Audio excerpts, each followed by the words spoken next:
Reach your impossible with the AI-powered Legion Pro 7i, Lenovo Legion.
Reach your impossible with the AI-powered Legion Pro 7i, Lenovo Legion.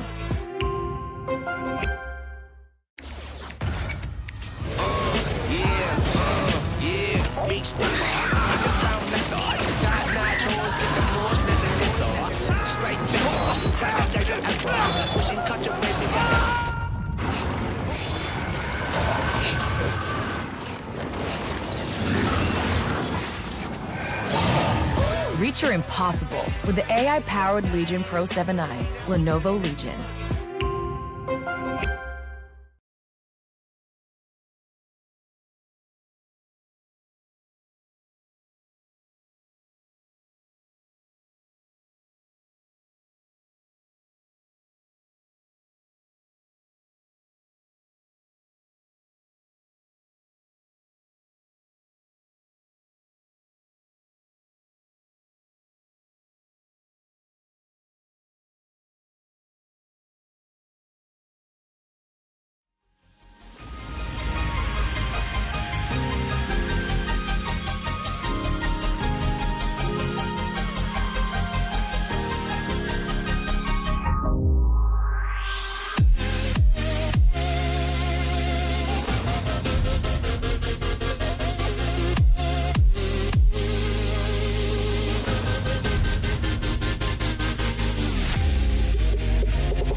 Reach your impossible with the AI-powered Legion Pro 7i, Lenovo Legion.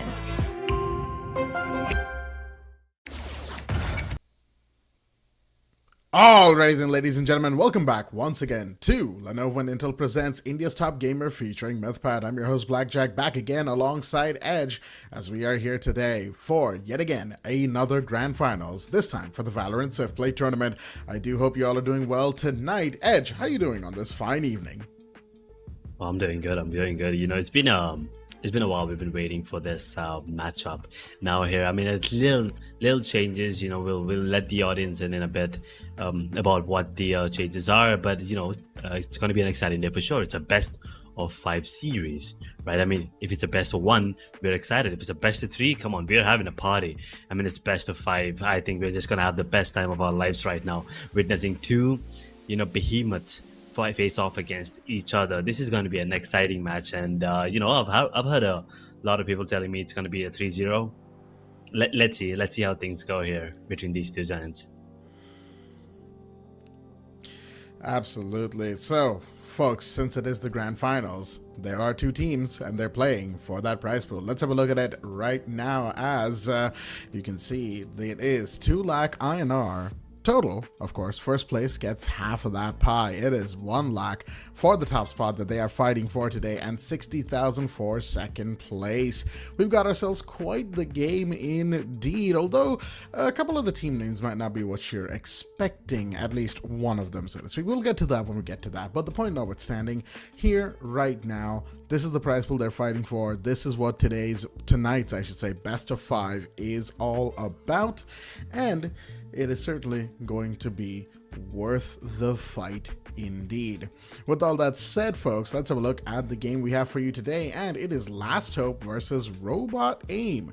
Now, for those of you who, you know, might be eagle-eyed viewers in the audience here, you might be thinking, wait a minute, Robot Aim? Didn't they lose to Deadeye Esports yesterday? Yes, they did. Unfortunately, Deadeye Esports have backed out of the grand finals for whatever reason. Might be any kind of, we don't really know. At least us here at the caster's desk don't. Regardless, whatever the reasoning may have been, they have decided not to play tonight, and it's going to be Robot Aim who gets their chance at taking on Last Hope, the so far undefeated champions, undefeated run, I do believe, of this tournament. Yeah, definitely. I mean, you know, maybe that's a slip of the tongue, or maybe that is just a future prediction. They could very well be the undefeated champions. They could very well be the ones, you know, to take away the entire thing, and without dropping a game as well, which is absolutely insane. You know, it's an incredible run if that actually happens. But Robot Aim, in the meanwhile, they have a chance for retribution. You know, maybe get them they could not take down Deadeye Esports, unfortunately, twice, that is, at this point. And well, now there's a really good chance that they could actually win the entire thing. They don't have to face Deadeye Esports anymore. They have to face Last Hope. Yes, another team that have defeated Deadeye Esports on the other day. So, you know, if you, once again, we were talking about it, if you talk about the chain reaction there, just a chain theory, technically Last Hope could defeat the side of Robot Aim, I'm sorry. So, I mean, otherwise, we have seen a lot of revenge stories, and we were talking about revenge stories. This could also be a revenge story for the side of Robot Aim. If you take a look at it, they were kicked down in the lower bracket. Unfortunately, you know, by a miracle, they are still in the grand final. This is the miracle run everyone usually keeps talking about. Quite literally a miracle run if they actually make it to you know, come out on top here out of these grand finals. Yeah, absolutely. You know, imagine winning in a situation like this. I think a little bit of it will be also, some of it will be, I think, dampened by the fact that they did end up relying a little bit on the luck factor of it all. Because, yeah, I think some teams, especially I do believe that Robot Aim would have preferred to be here in the grand finals through pure skill, but sometimes that just doesn't tend to happen, right? So you just have to kind of take your wins as they come. Roll with the punches, as they say. As far as Robot Aim goes, they are a good team overall. It's not that they're a bad team as well. It's just they were outclassed yesterday. And, you know, that tends to happen in a team's life in the esports shelf, so to speak.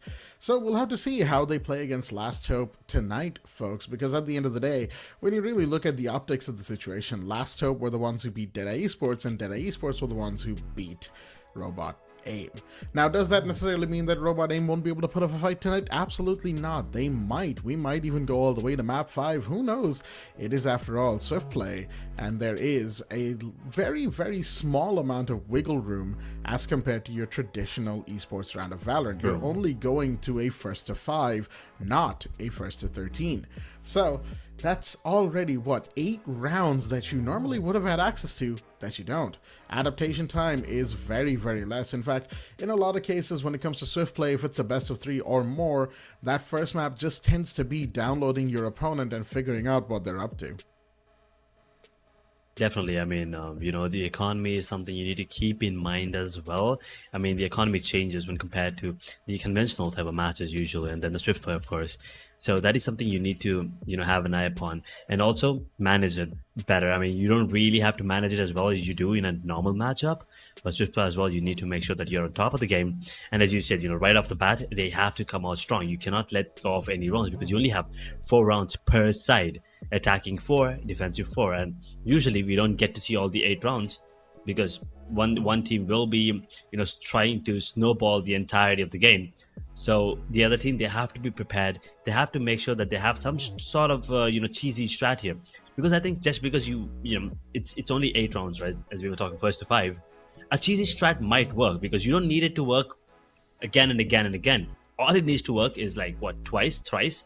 You know, if you're taken out of the first half, you just need to make it work 3 times out of 4, and I'm pretty sure you will have a pretty decent second half, and you could close things off from there. Yeah. At the end of the day, that first half is what really is going to dictate a lot of the flow of these games, right? Because like we said before, you don't have that much time to adapt. That first half, those first 4 rounds, that whatever happens there will determine a lot going forward, right? If it's a 2-2 equalizer, then maybe the second half might also be a 2-2 equalizer. We might have a little bit of overtime. If not, we might see ourselves very quickly fall into, well, let's say it's a 3-1 first half. It might end up being a 5-1 very quickly. Because again, when you get momentum in Swiftplay, it is so hard to cancel it out in the first half, especially when you've won 2 rounds. It's just one of those things where I do not envy the teams who are in the losing position or in the back foot here. And it is just one of those things where you can't do much, right? It's Swiftplay. It's quick. It's meant to be done, dusted. You're in, you're out, next map. You're in, you're out, next map. So that is the situation that these 2 teams would find themselves in. But of course, because it's Swiftplay also, a lot of the rules get thrown to the wind, right? A lot of the unspoken agreements about how Valorant rounds are played, whether you slow down, whether you speed up, doesn't matter. A lot of these rounds will go by a lot faster than your traditional esports rounds as well, because the timers are shortened, because the overall distance is going to feel shorter, because they're going to be rushing site. They're going to be rushing to get kills and get through rounds, cycle through them as fast as possible. And at the end of the day, in all how many was it? In all 14,000,005 possible futures, we have ourselves the one where these 2 teams, Robot Aim and Last Hope, are fighting against each other right now. So just a little update for those at home who might still be wondering why Deadeye Esports are unavailable today. It's because of player unavailability. We just got that confirmation as well. So it is unfortunate, for it looks like, for Deadeye Esports. And I get it. Sometimes it happens, you know, that they're just not able to, you know, play. There maybe something happened, maybe something came up, maybe some prior commitment that they forgot was actually there. Happened to me once, I remember that. Felt really bad, I'll tell you that much. So, you know, let's not be too harsh on Deadeye Esports. They still played really, really well to get this far, and the fact that they are here, or would have been here, is already a lot. So, Deadeye Esports, you know, for those who might be watching amongst your team, it is unfortunate, but, you know, there's more esports on the way this year. The year is still not done, of course. It's only August at the end of the day. So, as we, you know, kind of zoom back in to the remaining part of tonight's stream, folks, of course, it is Robot Aim versus Last Hope. And I think all things considered, even if, you know, Robot Aim isn't able to do too much, even if it's the 3-1, let's say, I don't want to say 3-0, because if I do, then we'll get Caster's Cursed, and it's not going to happen, or it's going to happen, who knows. Regardless, if it's 3-1 or more, we'll end up finding out, and it'll still be a good game, I do believe. As we go into the map bans, folks, we are already in here, and the maps that are being picked, we're going to start off with Haven, picked by Robot Aim, Ascent, picked up by... I'm sorry, excuse me, Haven picked up by Last Hope, Ascent picked up by Robot Aim, Lotus picked up by Last Hope, Bind picked up by Robot Aim, and I do believe that is going to leave Sunset, there we go, as the decider map. Oh, the really interesting picks here coming up. We were starting off with Haven, a 3-sided map. Then we're moving down to Ascent again, like a classic map of Valorant that we usually talk about. Yeah, well, I mean, let's just dive right into the game, I guess. I mean, we already have these cinematics coming in from the map of Haven here.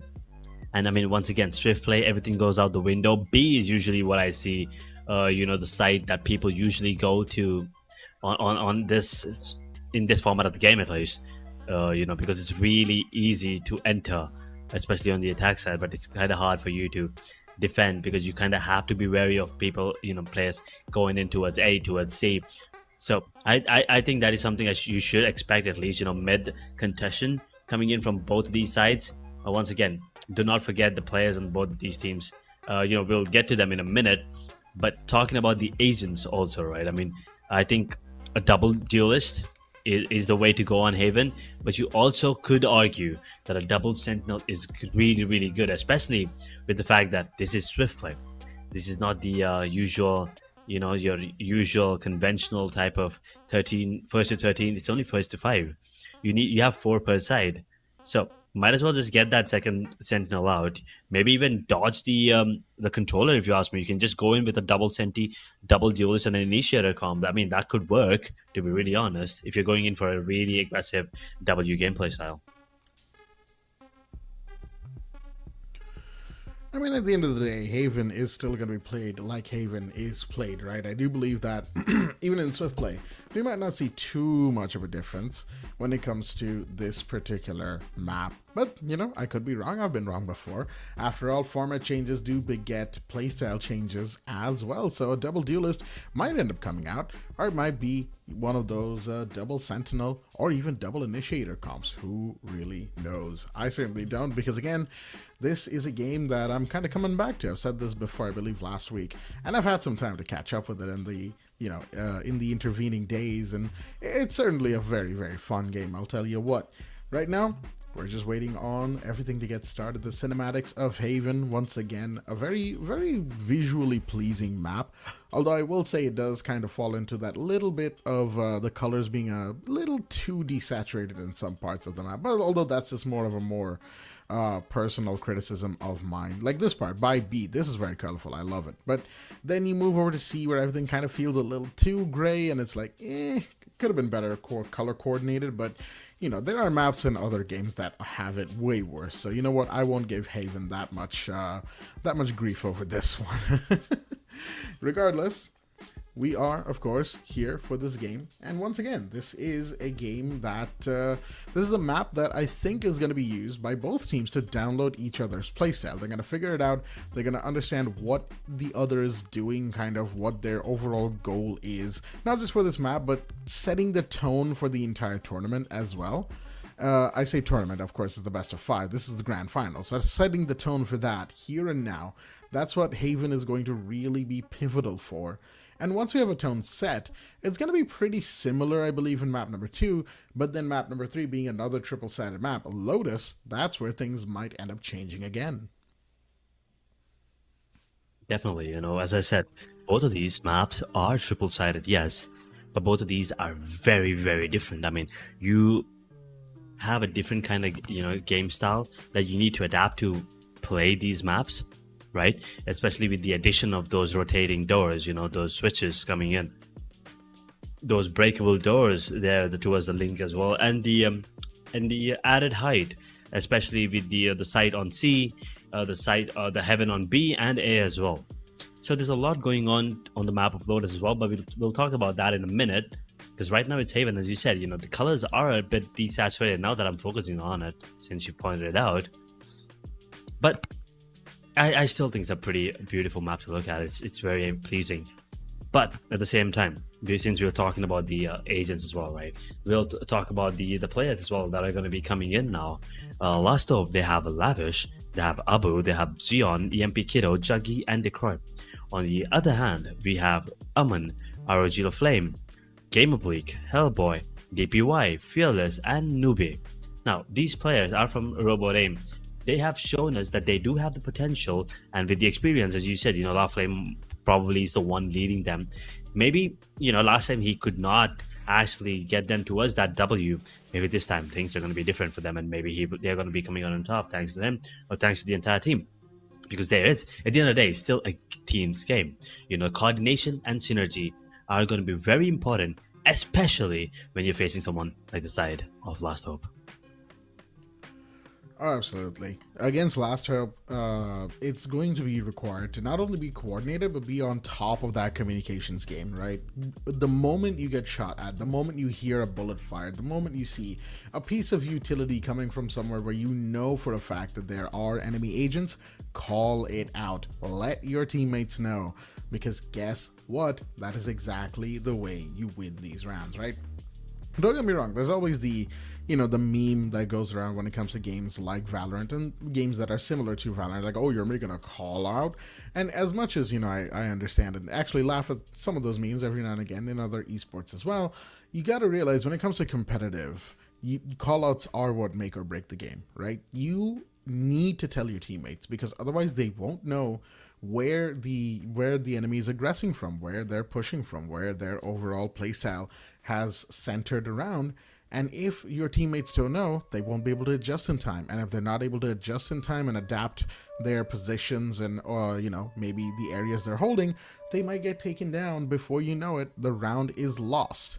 It's important to communicate when it comes to, especially when it comes to competitive play in this regard. And I know that when it comes to more casual games or even swift play rounds, some people might say, oh, but is it really that important? Again, when you're playing for a first place 1 lakh INR spot, I do believe it's actually really important here and now. But all things considered, once again, just waiting on the players to get in, get ready, get comfortable, and we will be into the match itself, folks. Don't you worry.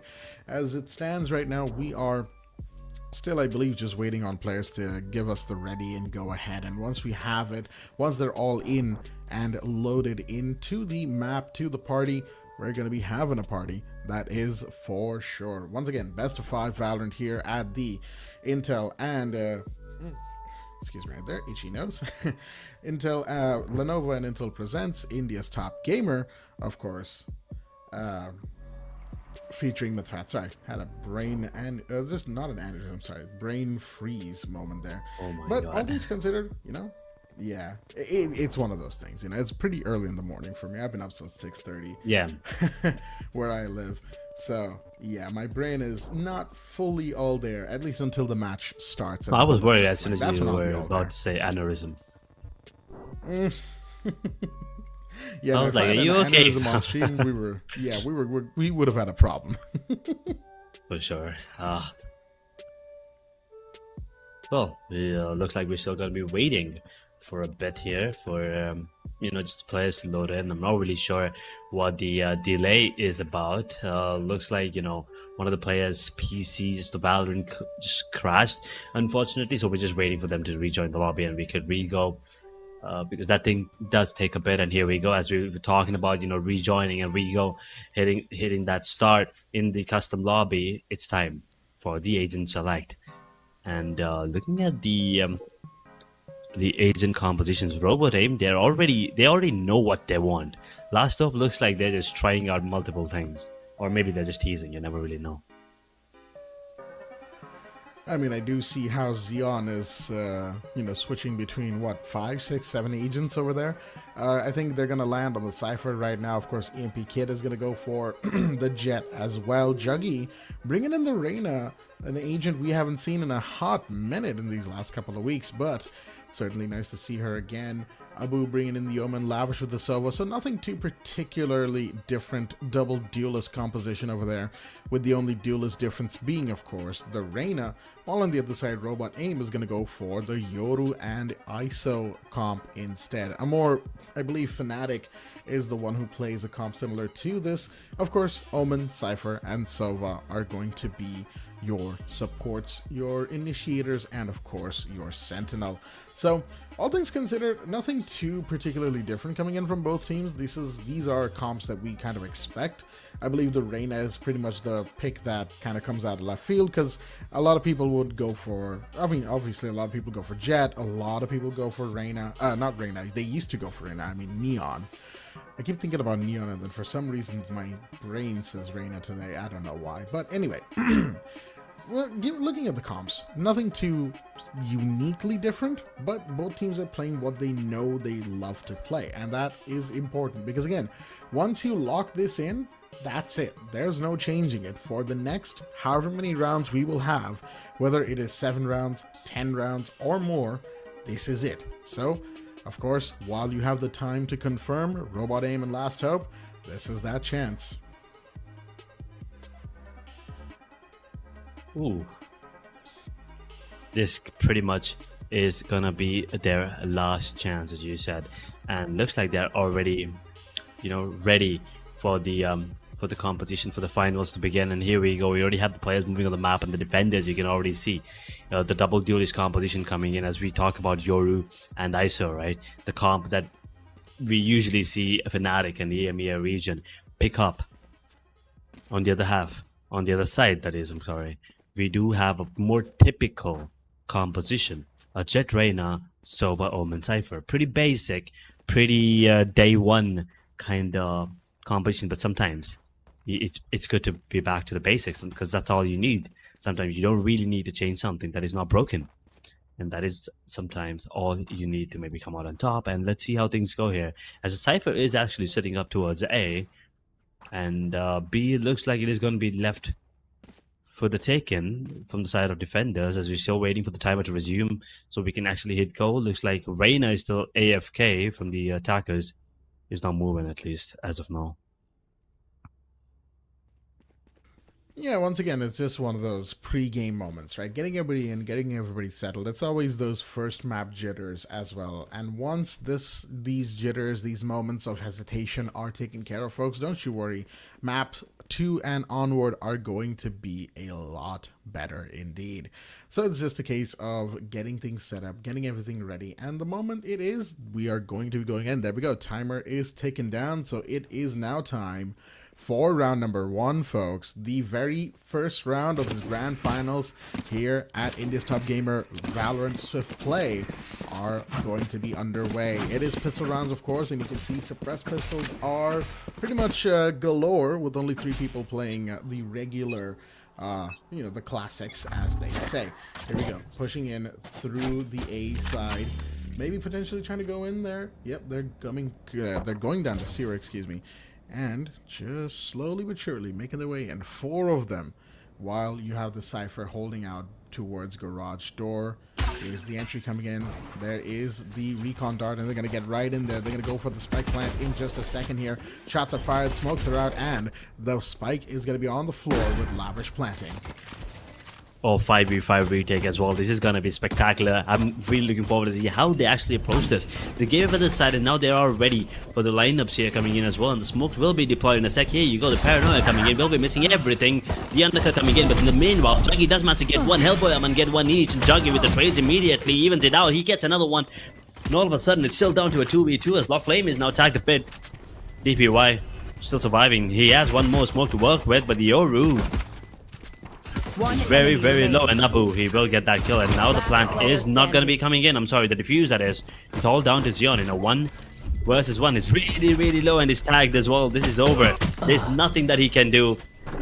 And last off, well, they will lose the players, but they will get the round nevertheless. Robot Aim, that's a great start, but just not enough. Last off, they're still making it work. Just about getting away with it there. Excuse me. just about getting away with their last hope with the spike plant and the 5v5 retake. I gotta say, Juggy with the Reyna doing a lot of good work for the team. That triple kill, very, very well placed and paced, allowing for Last Hope to just delay the spike timer as much as possible, giving them a good opening round here. 1-0 to them, but of course, mind you, it was a round that came at the cost of a lot of bodies. Of course, given that it was the pistol round, it's not going to affect too much in terms of economy, because again, pistol rounds, right? But here we have an entry coming into C, and looks like the defenders don't even have a clue about this one. Robot Aim are off on the other side of the map. They were holding down A, but the plant's happening on C with Silva coming in. That's going to be loud for the plant once again. And here we have an ult going out. Shots fired once again towards where the spike was planted, but no dice there. Paranoia going out, and here we have Jaggy vulnerable and suppressed, but no longer. Xeon gets the first kill, beautifully done. Lavish with one, but Aman falls. Yep, he falls to Jaggy, excuse me. But we've got shots fired, and suddenly it's a 2v2 equalizer thanks to DPY with the Outlaw right about now. With both defenders, or one of them I should say, Flame low health. Abu's playing a very forward position right now. He might actually get shot if he's not careful. They don't know he's in the smoke here. Shots fired, and there we go. Suhum will go down. There's the ninja defuse attempt. It's gonna be stopped. Xeon with the kill. That was close. That was a little too close to comfort. Yet again, they did bring it down to a 2v2, and Juggy was doing all he could to, get as many kills as he possibly can. But Abu there, listening to that, he did hear that step there, the footstep that was given away, but he did immediately go for the blind spam there that was not working against him, but at the same time not working for him at the same time. But he did tag him quite a bit. He will get the kill at the end though. It was good positioning coming in, and Xion with the Ares as well at the end coming in, getting that win. Last Hope now looking like they have the momentum in their favor, as it is going to be a 2-0, and the buy is decent from both of these sides. Hellboy, in the meanwhile, he does have to play with the guard. As the play is going to be towards mid. Oh, you've also got access to the Hunter's Spear, and that is going to be very important. Ooh, Shock Dart from Aman. It's going to find Xeon. That's a good kill to start things off. Cypher off the board. No more of those cages, and of course, the drones, or I should say the cameras, no longer available. Now that's forced a little bit of a break onto the Last Hope attack here, and you can see they're trying to pivot towards A with Lavish going down the sewer side. He might try to come up there. We have ourselves, well, whatever that was an attempt at, unfortunately got denied. So DPY using up his ult points, not going to get much out of it. Smokes out, and here we have the plant coming in as Shoham finds one Abu to fall, and we've got a couple of defenders to the suicide who might actually be a bit of a nuisance right now. Shots are fired. It's a 3v5 situation, and you have Lavish trying to find one. He's going to get taken down. Gamer Bleak with the other. It's now all down to EMP Kid, I should say, who goes down fighting. Robot Aim will take their first round. That's a great retake coming in as well. They got that first blood. They got that kill onto the Cypher there. So they didn't really have, anyone to cover for that flank. And that I think they used that to perfection here at the side of Robot Aim. That's exactly what they need to do. And we were talking about this, right? What happens if it's a 2-2? We can have an equalizer, and then we could go get another equalizer. So then we will definitely have an end game, a sudden death, if you may, or an OT, you can call it. It's just one round though, so it's a different OT when compared to the conventional one. In the meanwhile, the Flames actually picking up the operator coming into play, but as you said, there are a couple of ultimates that they could actually use, and by that I mean the Hunter's Fury, which could be very, very crucial. Ooh. Juggy doesn't miss, does he? Juggy. Oh no, he doesn't. Absolutely not. Beautiful shot to find Aman, but wait a minute, there's an operator sitting in sewer right now. LaFlame is going to try and push up right now towards the lobby side. Does he know? No, he doesn't. Juggy gets the second. That's huge, and we have the neural theft coming in from Xeon. That's positions revealed. That's going to force Hellboy off of the heaven area as well. And guess what? They use that to fake the push. They're not going towards A at all. They're going to instead push towards all the way to C. You can see the Cypher going all the way around with the spike, and Xeon He's just going to get a free walk into sight any second now with Robot Aim. None the wiser. They are forced to reposition. They are now going to have to do a 3v5 site retake, which is definitely not where you want to be. The plant itself isn't even in a default position, and all they can do is hope that Hellboy and Gamerbleed can get a couple of kills here. If they do, they can get access to their ult and maybe push up from there. Gamerbleed does get one, and that's coming in, but oh my, what? Okay, that was clean and hard at the same time. Switching sides. Wow, that was too good. That was good. That was clean. We need to, yeah, we need to have a replay. There you go. Boom, boom. Juggy, just precision. That is just pure precision. Insane gameplay coming in from him, and that's 3-1 now. You know, last hope. That round was all him, by the way. He's 8-3 right now, but those 4 kills in the previous round, it was very crucial. Great you know, initiation, great carry forward as well, and a great mid-round call as well to, you know, rotate back to C as they got the information with the new taps. But before they could even get the information, right, Reina was already towards garage. He was already on the run, so he made a call by himself that, yeah, I'm gonna go garage.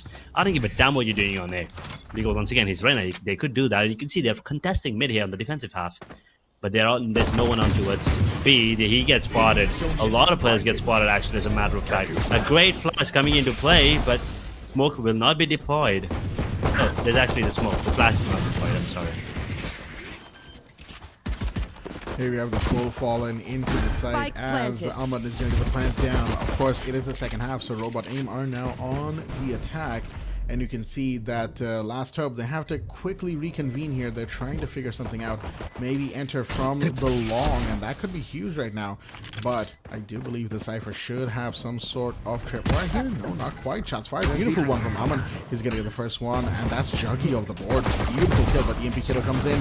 Zion Abu with a few bodies of their own, but Shubham, excuse me, and Gamerbleed fired back. Beautiful shot right there from Shubham to find Kiddo. But does he know? Does he know? Lavish is holding this. He's holding this. There's no way he gets. Oh, shut it. Shut the front door. Shut the freaking door. Nah, I'm out. I'm out. I can't take this. I don't even know if I should call what nerves of steel. No, I don't even know. Is he ice cold? What is this? How do you stick it? Oh no, that is not just sticking the spike. That's sticking it to them in the face. Lavish. That is just too good. Okay, I mean, you gotta admit it's a bit of luck involved as well, but that was a great move, and you cannot replicate it again. Yeah, no, you can't script that, no matter how much you try. Exactly. With the ninja defuse. And here we have the entry coming in once again towards the garage. We've got the ISO with the double tap. There the suppression wall is already in here, but it doesn't matter. The LMG, the 50-round drum mag, Abu with 2. He's looking for more. He's going to push in. He's going to get the third. Zion gets DPY, and Gamerbleed now the last one standing. He's got barely anything going on. They're going to push him hard. They're going to push him down. And Last Hope will be the ones to take map number 1. Beautifully done. And of course, as we said before, this is the first map. This is where the time you take to download your opponents, to figure out what they're doing. And guess what? Last Hope, that download is complete. Downloaded and deleted as well. The side of Robot Aim. They just, yeah, I think the icing on top was the diffuse coming in from Lavish. That was just too good. That round is gonna be stuck with me for a bit, because, you know, we all thought that maybe Subham was actually going to make a play with that TP there coming in, especially. But then Lavish was like, I don't give a damn. I'm not letting off this spike, and well, he stuck it, and the entire team stick it to the faces. The side of Robot Aim and Last Hope, well, they still have a lot of hope as they will secure the first map here in the best of 5 grand finals. As you know, it is going to be Juggy, the MVP, of course. You know, last round he did not even get any kills, but I think 8 kills. I think it was all first half. No, I don't think in the second half he even got a single kill. He didn't need to. Actually, yeah. Now that I think about it, yeah. Second half, I don't think Juggy actually did a whole lot. He got shut down pretty quickly in the very first round of the second half, round 5, right? Juggy was one of the first ones to fall. But then in round number 6, didn't need to do much. Kind of just played behind the rest of the team, let them get a couple of licks in. And on the other side for Robot Aim, you have not much, unfortunately, for the whole team. You know, Shubham and Gamerbleak going 5 and 5 each, and Aman and DPY getting four picks of their own. Hellboy not being able to do much despite playing the duelist there. And that's not a situation you want to be in, especially once again in Swiftplay, where we've stressed this before and we're going to stress it again. The rounds are so very short. You cannot afford to lose your footing that quickly and with that much to still do right for the team. So all things considered, Robot Aim, they gave us a show all right, but it's only map 1 out of potentially 5. So with the first one taken care of course, guess what? Last Hope, they are in the 1-0 and they could make it even 2-0 if we do see that happen on map number 2, Ascent, which of course was, I believe, picked by Robot Aim. So who knows, Robot Aim might have a strat or two to show us that we might not be familiar with and then equalize 1-1. Yeah, I mean that could actually be the case. You know, we have seen a lot of teams be really, really good on the map that they pick, but we have also seen the teams be destroyed on the maps that they pick. So it could go either way, but you like to give them the benefit of the doubt that they could be really, really good on their map pick. And Ascent is their map pick. But here's the thing. It is a very basic and classic map of Valorant. We've seen it a lot of times. So there are a lot of strategies, a lot of plays that could be made. So I'm pretty sure whatever the side of Robot Aim are cooking, I'm pretty sure they're going to be countered pretty hard, if not better, by the side of Last Hope, especially considering the way that they're playing right now. You kind of understand why they're unbeaten, right? You kind of get it, why they are the best team in this tournament so far. Oh, absolutely. I'll tell you what. Last Hope, they've given us a lot of hope in their playstyle as well. I think that name Last Hope certainly can be a little tweaked, I believe, because of course, at the end of the day, they are far from at their Last Hope as well. This isn't one of those moments where you name something, final, and then it's like, oh, it's not the final thing at all. That fantasy continues to run, as they say. If you know the story I'm talking about, folks, in the gaming space, then that reference hopefully stuck.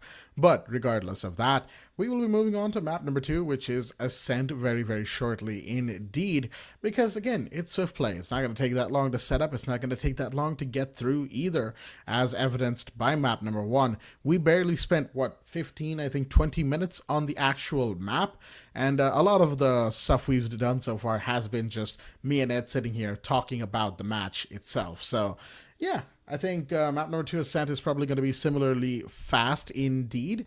And once we're all done and dusted with that, we're going to be talking about map number 3, which will be Lotus, and then map number 4, which will be Bind, and then map number 5, which will be Sunset, if we do go all the way there, that is.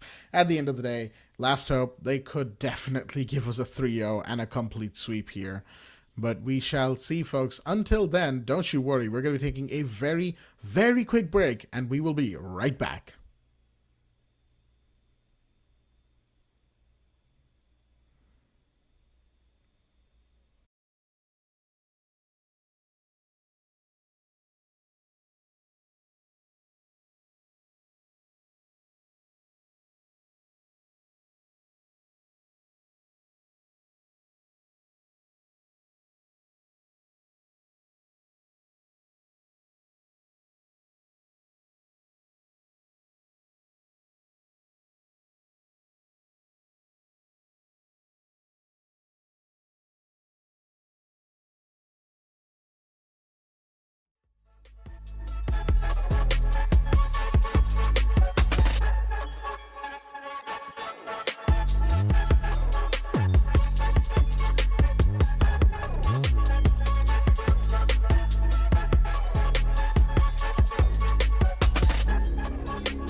Reach your impossible with the AI-powered Legion Pro 7i, Lenovo Legion.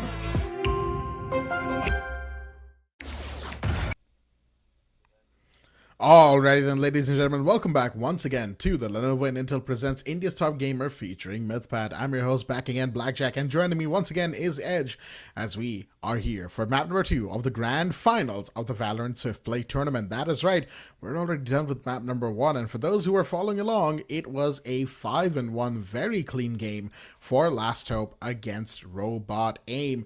And of course, for those who might be joining us just now and you're wondering where's Deadeye Esports, well, unfortunately due to player unavailability, they had to back out of the grand final. So Robot Aim is here trying to prove themselves for that top spot of 1 lakh INR. But will they be able to? We'll find out. They are 0-1 down right now. The chips are stacked against them, but I do love me an underdog story. So we will have to wait and see. Map number 2 is Ascent. And before we get into it, of course, Edge, I've asked you this question I think a million times at this point, but I tend to do that with all of my co-casters, and sometimes they do it back to me. My question being, what do you think Ascent has in store for us? I mean, see, here's the thing. We did have a break. In the meanwhile, my gut has been telling me, we did talk about, how this is the map pick of the side of Robot Aim, and they could actually come up with something different. And I do think they will come up with something different, but I just don't think it's enough, I don't think it will be enough, I'm sorry. Because whatever they are cooking, as I said, I think it is going to be countered by the side of the Last Hope. Because at this very moment, it just feels like they have it under control. And we also need to point out Lavish yesterday was on point with the aim. Right, I mean, in the upper bracket final, he was absolutely hitting those ridiculous shots. And today as well, we have not seen a lot of hits coming in from him, but goddamn, that defuse was a hit, if you ask me. So, now, talking about the agent select coming into the map of Ascent, pretty basic comp once again. Double Sentinel is the way to go, if you ask me, with a Deadlock and the Cypher coming in from the side of Last Hope. A similar composition, which I believe we did witness on the map of Bind. So yeah, something similar to that. Juggy, once again, going to that Duelist. Now, Reina this time around, he's going to be picking up the Yoru. Imp Kiddo in the meanwhile. The Omen is coming out, and the Sova from Lavish, yet again, he is on point with the utility usage, the timing, and especially the aim. I mean, he's not missing anything today. And on the other hand, Robot Aim. Aman's on Sova, the Flames on Killjoy, Game of Bleaks on Omen, Hellboy's on Reina, and DPY is on Jet. Once again, a pretty basic composition. Last time, they were trying something new. This time, Last Hope is the one trying something new. As Robot Aim, they're back to basics. Back to basics indeed. They got to get this map at all costs. They have to play like they mean it, and the moment they start gaining rounds, you can bet Last Hope is going to turn up that heat. So it's going to come down to Robot Aim, what they are comfortable with doing, what they are comfortable with pulling out here. Because again, you're already 0-1 down. You lose map number 2, you're 0-2 down, and Last Hope will have gained the series point here. Or I should say the map point overall. They will be 1 map away from winning, and this map, Ascent, is so very important for Robot Aim right now. They need this to go their way, absolutely, without question.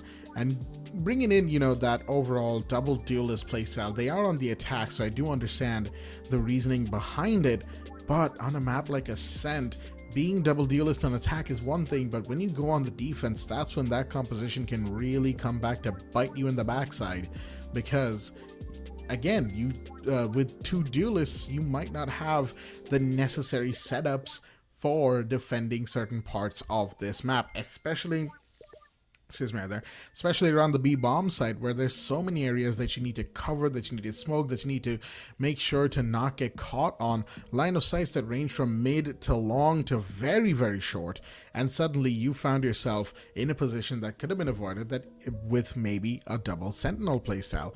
However, at the end of the day, of course, it's Robot Aim's decision, and they are choosing to go in with double dealers. So again, since we're on the desk and not on the actual field playing the game, I'm choosing to trust them in this regard with their picks, and we will just have to wait and see what these picks mean for the teams here and now, as Ascent is, again, we're just getting everybody loaded in, getting everybody comfortable, and once it is there, the timer will start and the game will begin.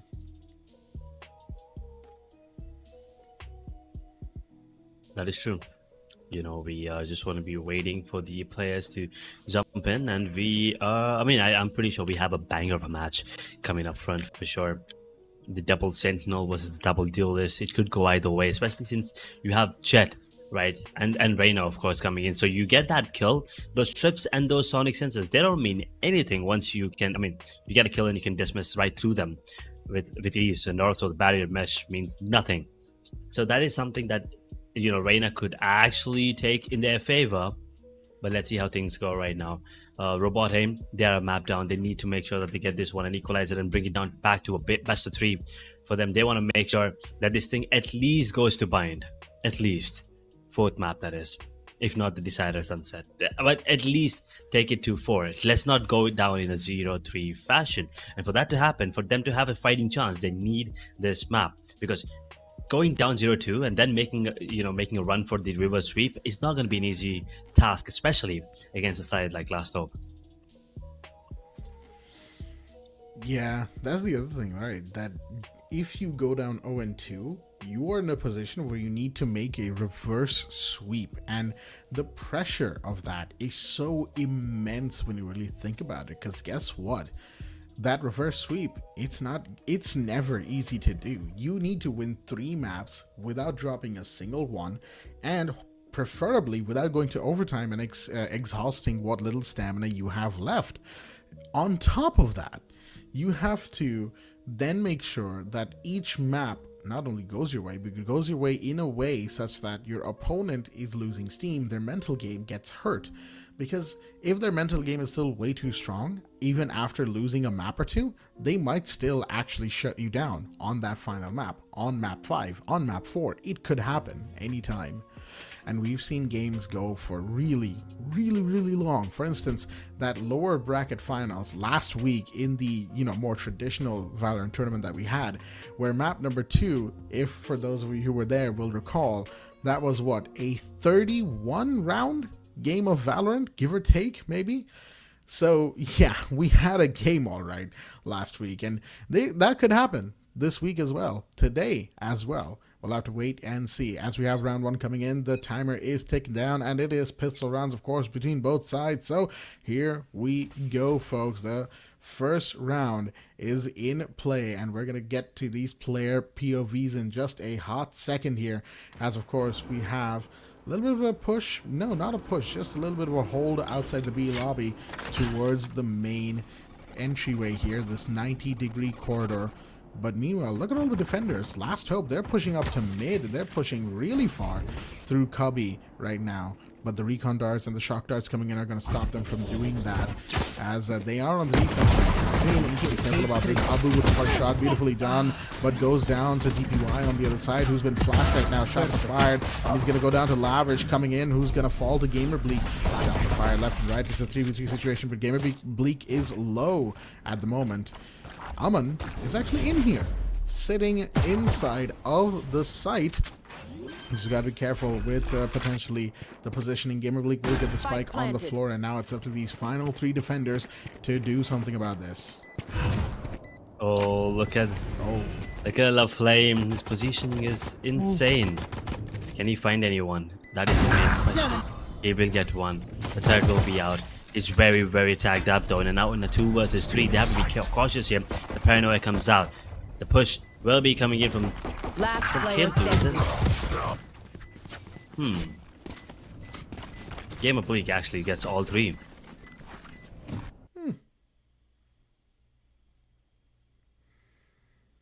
And just like that, the first round's gone. Yet again in the favor of Robot Aim, if I'm not wrong. Yep.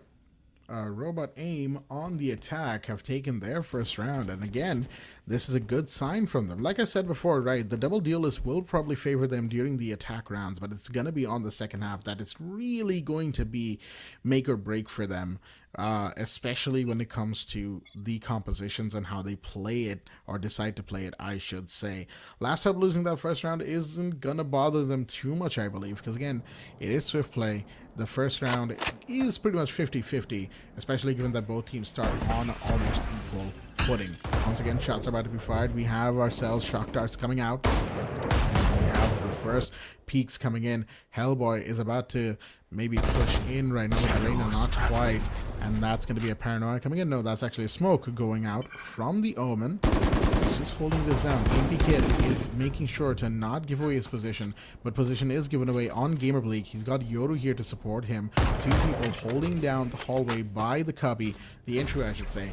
Meanwhile, Lavish, he's got Shogun right next to him. Does he know? Yes, he does. Shotgun goes out. They're going to force him back. Juggy gets one, gets taken out by Gamerbleak on the other side.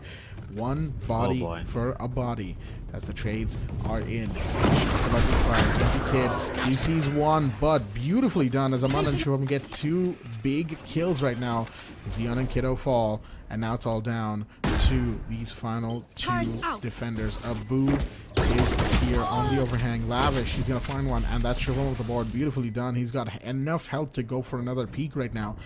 And on the other side, I think that's Abu with the 50-round drum mag. He's got to be careful about this. Again, shots are fired, but no, DPY will get the kill onto Abu, and it's all down to Lavish, the last one standing, who needs to get one maybe, but no, peeks the wrong way around. Gamerbleak will come in, get the kill, and that's going to be 2-0 to Robot Aim.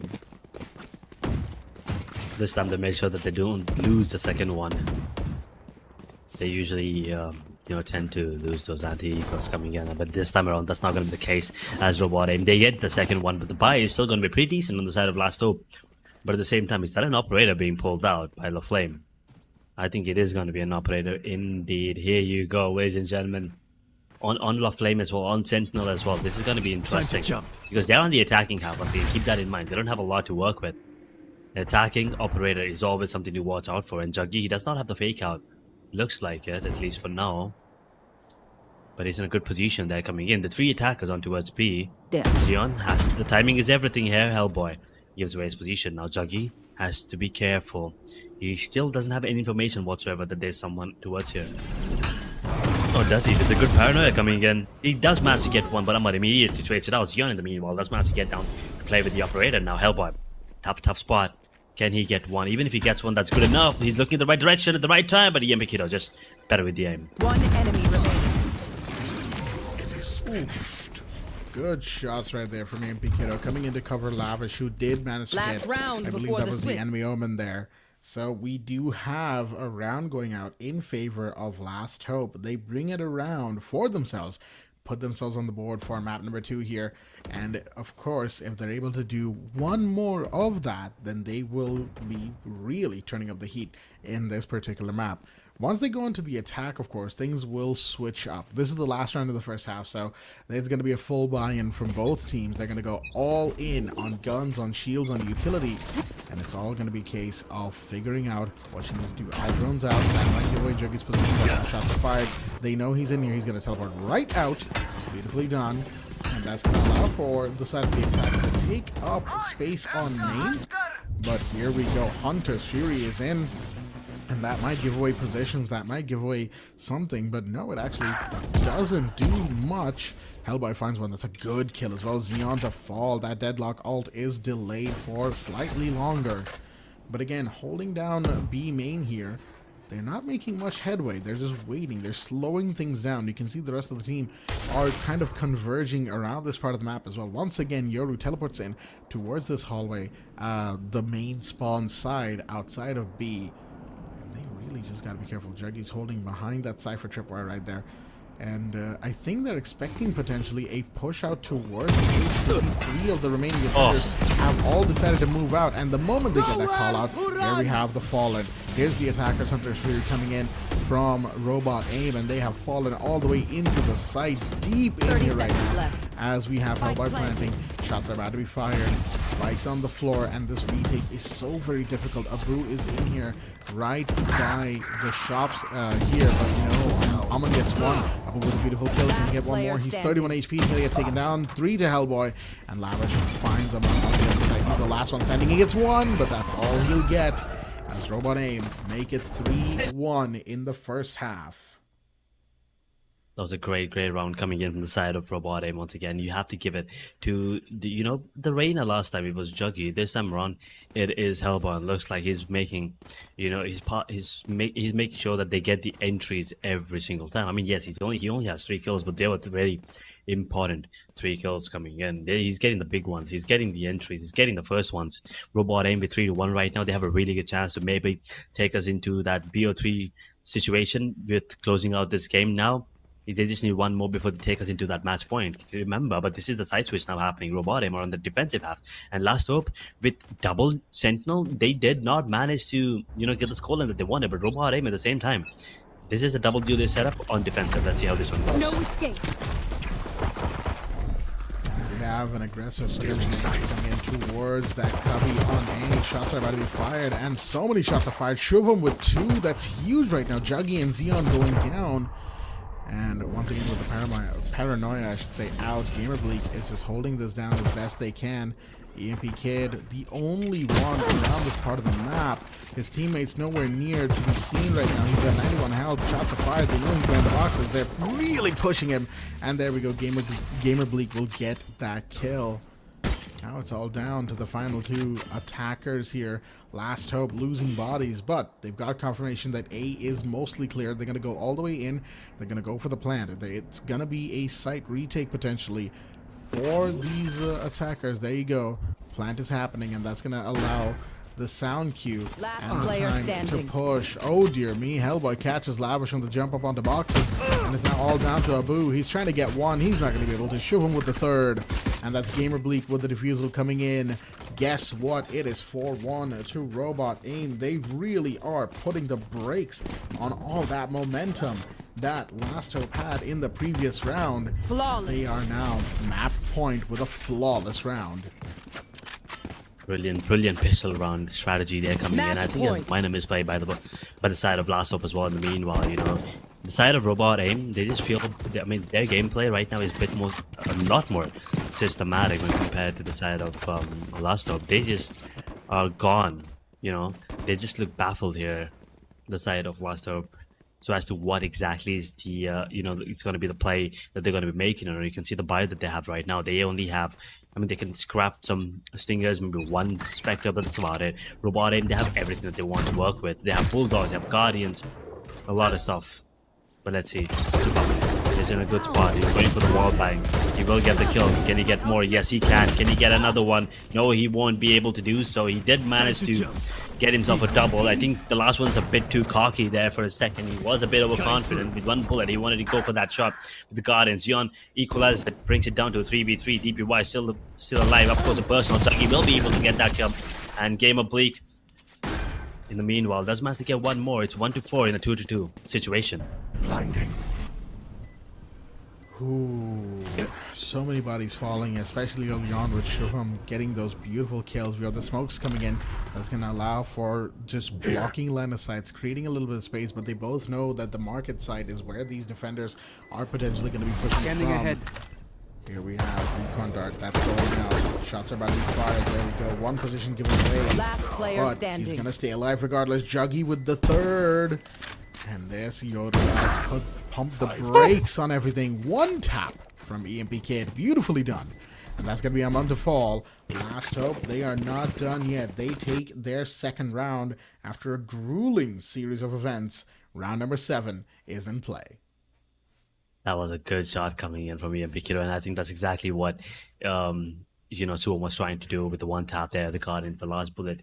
Unfortunately, that is not going to be the case, and Last Hope, there is still hope for them coming into this round. They will be able to buy enough going into this one, but at the same time, Robot Aim also have everything that they need. So this is going to be a combo coming in yet again. It does feel like that one, but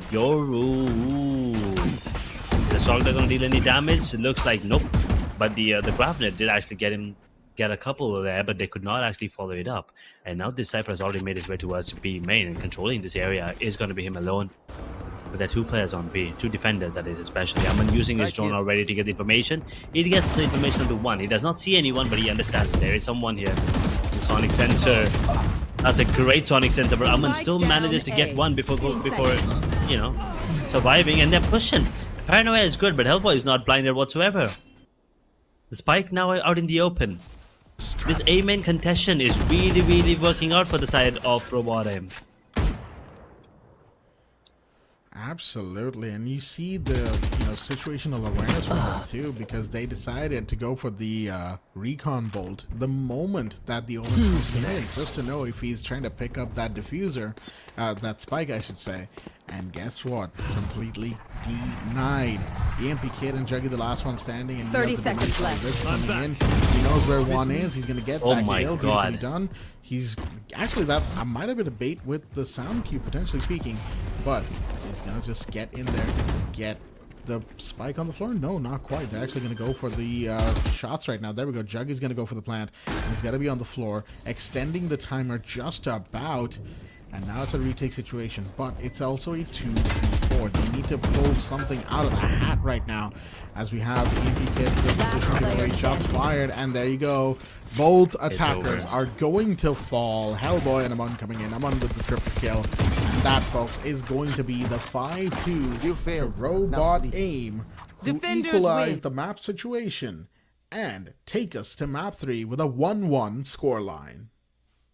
Yeah, that's the most important thing. You know, we were going to map 3 regardless, but now it's a 1-1 situation. There is still a lot of hope for the side of Robot Aim coming in, and well, maybe I should take my words back. You know, thinking about how Last Hope could actually destroy them. Well, looks like Ascent, as you said, you know, Robot Aim had something up their sleeve, and it was absolutely beautiful to watch. And once again, keep in mind, on Haven, it was a basic composition that came out on top. On Ascent, once again, it is a basic composition, you know, basic agent comp. But I think that's something everyone needs to understand. Sometimes you don't need to overcomplicate stuff in life, you know.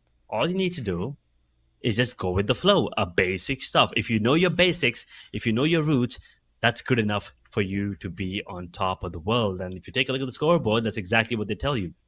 I mean, Zion did good. Abu could have done better, if you ask me. EMP Kiddo and Lavish, I'm pretty sure that's not the scoreline they were expecting. They were expecting more kills for sure coming in from them. But on the other side, you could see Hellboy and DPY. The duelists are at the bottom. But regardless, everyone else did step up. At the same time, duelists were doing their job, right? There was a hierarchy of how you should enter into those sites. It was just Jet, obviously, entering first. It was him just dashing in. It doesn't matter, does he get the kill, does he just, you know, go in and die? He could be a distraction for all you know. He was the one always going in first. There was no one else, you know, not following that hierarchy, that specific order of players that they have to go in. I really love it. I mean, as long as Jet was alive, he was the first one going in every single time, regardless if he gets the kill or not. You know, regardless of what weapon as well, what round. He was just doing that, you know, Jet things, and it was just brilliant to watch. And I think that is just something, I think, as I said, you know, back to basics. I think they have their basics right now, and I think Robot Aim, Last Hope, I think they better be ready, because I think there's some, you know, there's a twist in the tail here for them, especially for Robot Aim. Oh, absolutely. Oh, absolutely. I 100% agree on that front. There might be a twist in the tail. There might be a fight coming in from Robot Aim right here and now. We saw the reason why they picked Ascent, and it's because they absolutely know that map top to bottom and how to play and adjust even in Swift play. Well done to RA, or Robot Aim, as they have pushed themselves onto that 1-1 scoreline, equalizing against Last Hope, taking a map off of them here and now, which is very, very good and very important as well, because guess what? Given that they've taken this first map off of Last Hope, that means that Last Hope no longer is going to be as confident. Their mental game will be slightly shaken because of all the times to lose a map. You lose it in the grand finals, then I'll tell you what, it is not a good mindset to be in. So right now, Last Hope, they need to be careful about this. They cannot afford to lose any more games, or at least they cannot afford to lose another map, because if they do, all momentum will be forfeit, and potentially even the chances of winning that 1 lakh INR for top spot. But of course, we'll have to just wait and see what it's going to be on map number 3, Lotus, which will come out in just a moment here, folks. Don't you worry. As Lotus, once again, triple site situation picked up once again by the side of Last Hope. So we have ourselves quite the game, and who knows, this one might even be an even closer map than the first two have been so far. And now that I look back at the stats, this is the first map that the side of Last Hope actually dropped in the entirety of the tournament, which is just insane. They have not dropped a single map up until now, like throughout the group stages and the playoff stages as well. They have not dropped a single map, and finally, it looks like Robot Aim. Oh boy, they have put the screws to them for sure. That's the first map. That itself is I don't want to call it an achievement, but kind of sorta is, especially in this at least in this tournament, because you're the only one that actually made the unbreakable or the undefeated team actually lose a map. So that could be the beginning of the end for the side of Last Hope if they don't come back stronger, if they don't bounce back in this next map for sure. Because Robot Aim, now they have the confidence. They are in the driving seat. They have the momentum. They definitely have the potential and the skill to take them down. And Last Hope, well, they just gotta make sure that this is not their last hope, and hopefully it doesn't turn out to be. We will anyway we'll be moving on to the next one, and then Lotus, that is, and then the Bind. So Bind is also confirmed now. Will we be looking at Sunset? We will only find out after map number 4 now, unfortunately. But Lotus, once again, do you expect a double controller, or is it going to be another double Sentinel game coming in from either of these teams? Or do you think it's time to go back to the basics, one duelist, or maybe a double duelist, just Jet Reyna, or could be a Raze Breach combination? What do you think? I'm going to be honest with you. I might actually end up favoring that double duelist comp, given the way it's going right now, given how it worked out for Robot Aim. I'll tell you what, it's certainly something that might be worth revisiting for Lotus right now. Given that it's a triple-sided map, it's going to be a lot more focused on the gunfights, even more so than Ascent or Bind could be, because where those two maps have two sites and, you can get in, get the plant off, get the retake going quickly, in map number 3, it's going to be a lot of scattered gunfights, trying to figure out which site is clear, where the opening is, I don't know what happened there, where the opening is, and where you could push in from, get that shot, get that kill, get the spike potentially. So maybe having fast movement duelists like Jet, like Neon, could be the play here. And of course, having Sentinels that can really take map control. We see a lot of Fade on that map. We see a lot of Deadlock on that map as well. And we've seen a little bit of Yoru as well, with the, teleports can get a lot of movement going very quickly, even with the Dimensional Rift as well. So we've certainly got a good case for double duelists, but I would say double Sentinels is also potentially possible. We'll have to just wait and see once we get into the map in a couple of minutes here, folks. But yeah, that is pretty much what I think is going to happen on map number 3, Lotus. As for whether or not my predictions are true, we'll just have to wait and figure that out. On the other side, well, we'll just have to see. There we go, cinematics of the map coming in, and I've said this before, I'll say it again. Lotus, I'll tell you what, it's a really, really pretty map, all things considered. The overall level of attention to detail and aesthetics, and again, color separation between the different parts of the map. I mean, sure, some people could criticize that there's varied elements of pink all over the place in terms of your color usage, but hey, that just makes it better, I would say, because the map is predominantly very green and rocky, kind of grayish, right? So wherever you have color to separate everything out, the different colored walls, whether it's beige or more yellowy or whatever have you, along with the green roots all over the place and the pink lotuses, haha, get it, that's the name of the map. Those all make it a truly unique map to look at, all things considered. And we have ourselves, once again, the picks coming in from both teams. And this is interesting. Robot Aim going for the Gecko. Meanwhile, Last Hope bringing in the Vise. What do you think of that, Edge? I mean, I love the vibe coming in, of course. I love the entire vibe of the side of Robot Aim. As I said, the Breach Raze combination. I mean, you could also combine that with the Fade now coming in. So this combination is a bit more basic, and it's something that we've seen a lot. The double duelist is something that you usually go for, but not on the map of Lotus, right? Lotus is that map where Raze excels. It's one of those. It's similar to Bind. It's Raze's map. It's if you are a good Raze, you will definitely opt to go for it to go, you know, as a duelist, as a main duelist, especially if you want to combine it with someone else, works. But even solo, she could take the pressure on herself, of course. And Gameplay getting that Cypher out is going to be decent as well. You know, you could go for the lurks, and you could actually make sure that the one side is blocked for sure. Omen, once again, pretty basic. Now talking about Last Hope. Right, this double Sentinel again. I like it. I'll tell you, I absolutely love Vice on Lotus. Do I like Deadlock? Not really, but combine that with Vice could actually be something unique. You know, especially with the Razor Wine, and combine that with the Razor's Nade, Sonic Sensor, and the Razor's Nade, and also the Raze and Fade combo. So yet again, there's a lot of combinations, there's a lot of wombo combos that either of these teams could go for.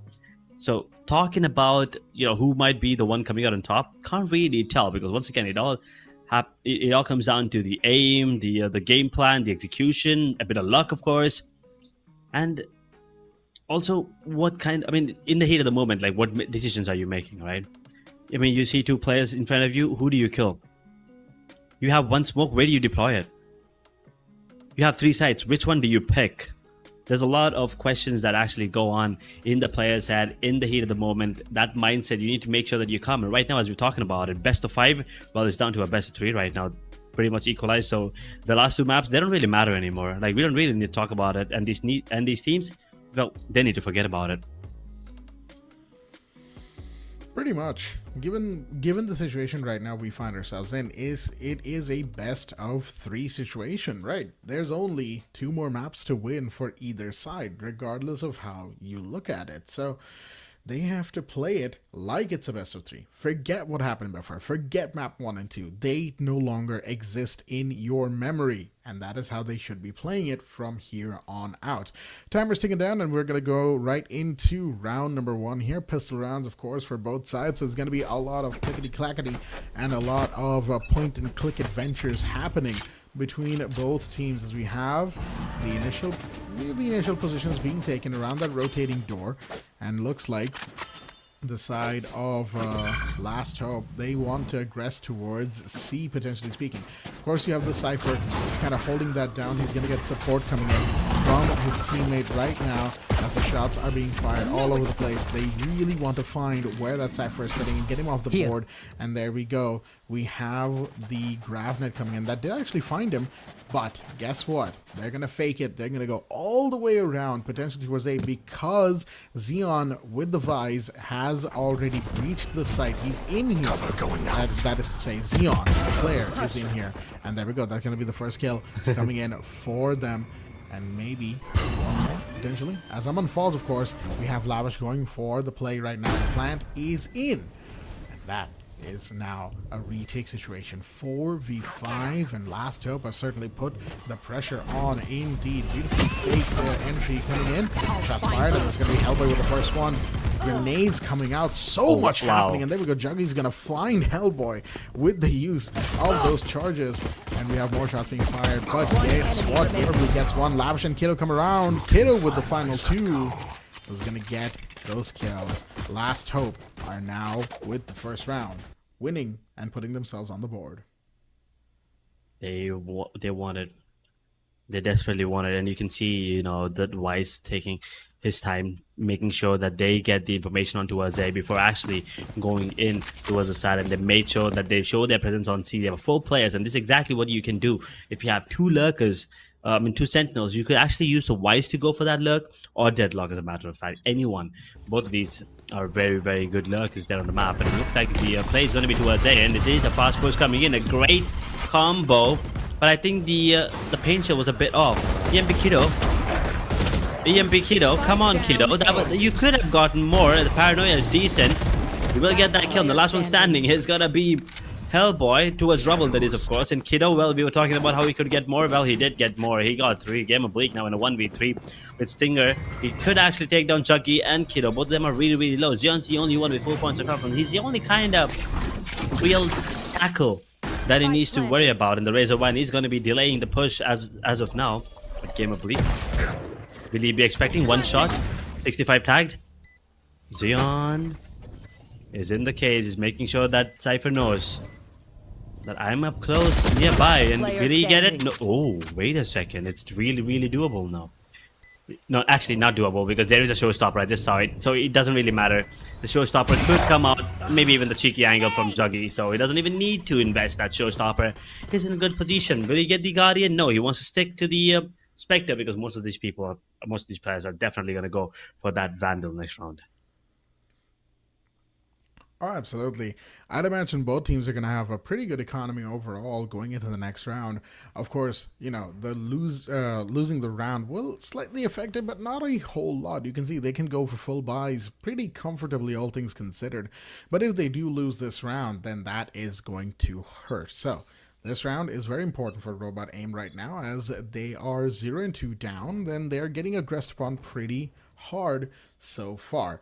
We have ourselves looking at the minimap right now, an entry potentially on towards C, as they've got themselves on the little mound over there. And there you go. Cover going up. They're just going to go in for the entry. Covers out here, smokes.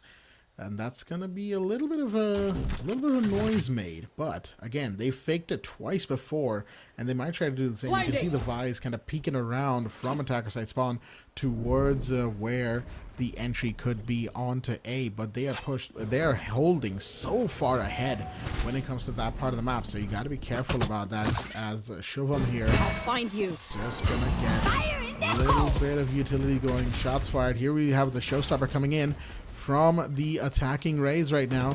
Will that find anybody? Not quite. Here we have the shots fired. The Prowl is going to be denied. There we go. Kiddo is going to get Gamer Bleak off the board, and that's going to be the plant as well coming in. 4v5 retake situation once again for Robot Aim, and you have got the Deadlock holding down, creating space on this hallway here. Once again, a Prowl from Hellboy. Will that finally be? Not quite, as we have beautiful shot onto Xeon, taking down that agent. Almond coming around, taking one more of his own. This could be huge right now. The Indicator comes around, gets one of his own. And we have the Tremor from Amun. He's trying to make some space right now. Abu gets one, gets taken down. It's a 2v2 situation. 2v1, make that a 2v0. EMP Kiddo this round. 4 kills, 4K, holding down the site and the plant against all odds. Well, I mean, I was talking about Kiddo doing, you know, that he had to do a bit more in the previous round, but it looks like it is him doing a lot more in this round, moving on to this round as well. That's 7 kills in 2 rounds. And Last Hope right now looks like that previous matchup absolutely infuriated them, and right now they're a beast. They're just insane right now. They're aware of what Robot Aim could do, will do, and are doing. That is just good read coming in inside of Last Hope, and Robot Aim, they need to step up. This is the last of the first half. They need to make sure that they get at least one of this. Otherwise, they could be, it could be a lot of problems. And Halation comes into play. They will make sure that they get one, but the prey will escape. The showstopper comes into play, and the counter Nightfall now comes into play as well. But that's a lot of ultimates now coming out. That's 3 in the span of 6 seconds. As they are going into the site, their plan is not going to be there, but they've already pushed the site. They're everywhere on the map here, the side of Last Hope.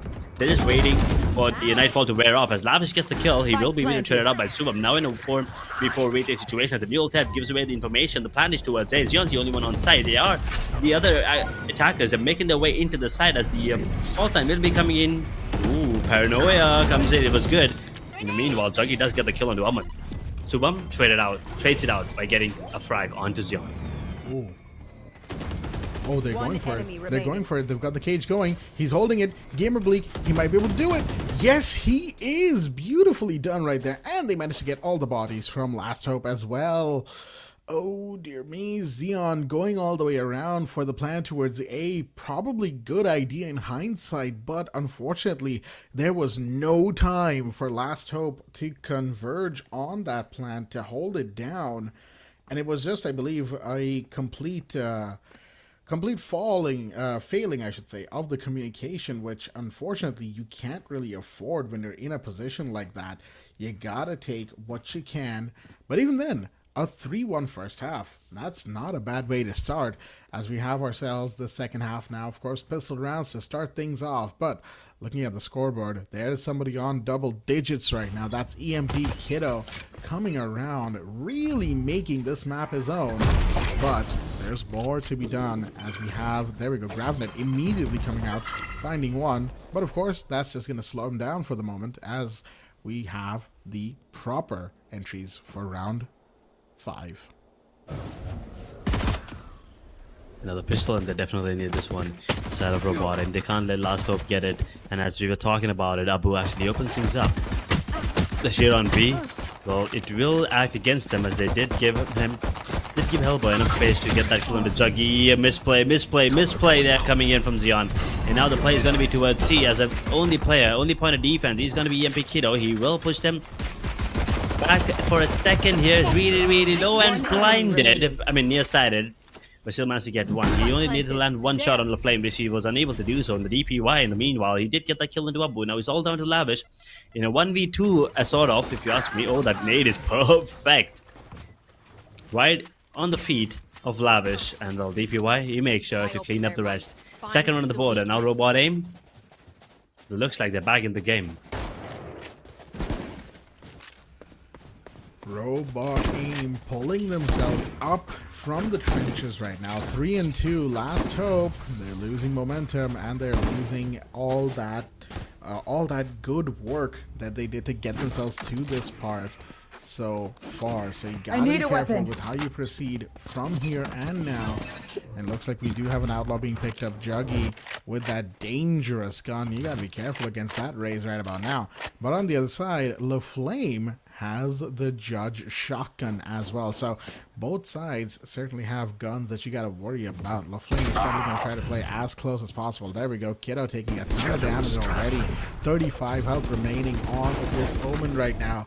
We have the shadows traveling out. The smokes, that is to say, we have got the grenades coming in. And we've got the flashes from the breach. It is all going to come in right about now. Here we go. Shivam comes in. He's going to get taken down by Lavish. 3 people were shooting at him. And that's going to be the raise off the board.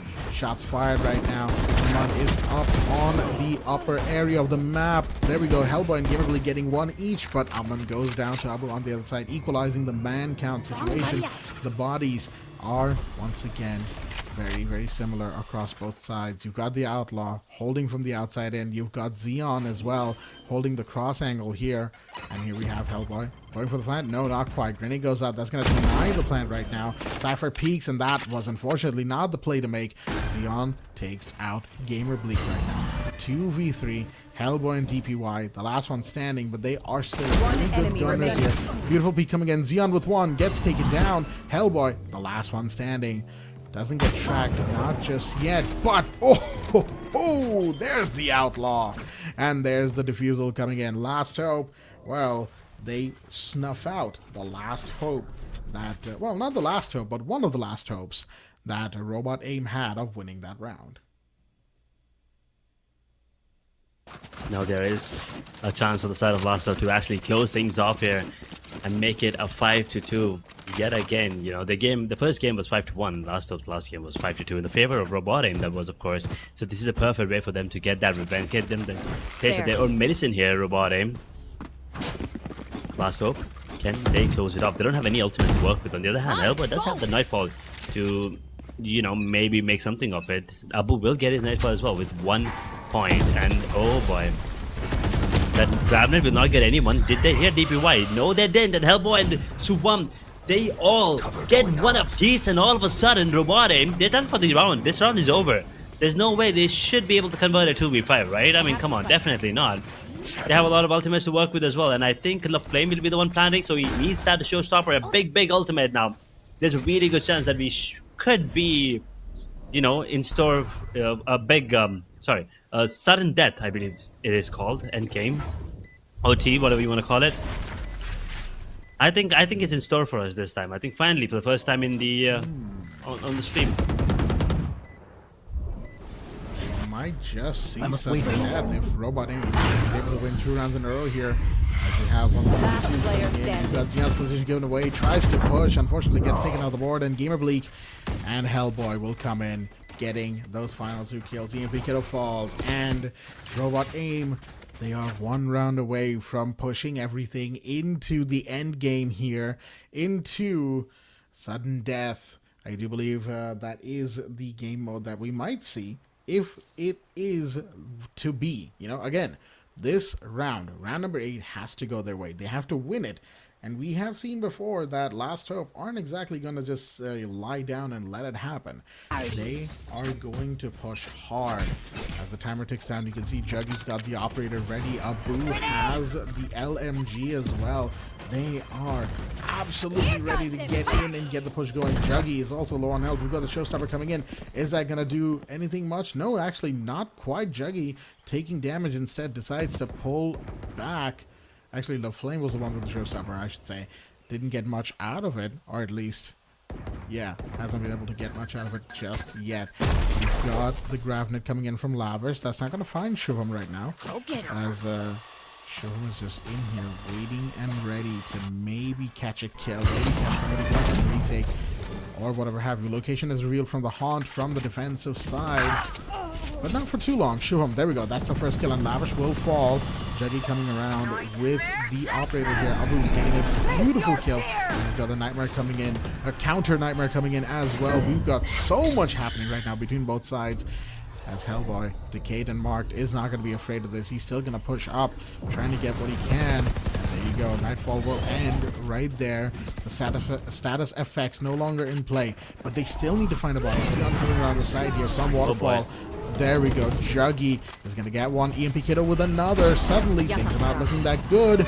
Shorty gets one. That's Xeon off the board. But still, Hellboy and DPY, they got to do something about this. They got to hold this down as much as they can. The diffusal is stopped. Abu gets one. It's all up to Hellboy. He stops the diffuser. It's going to be huge right now.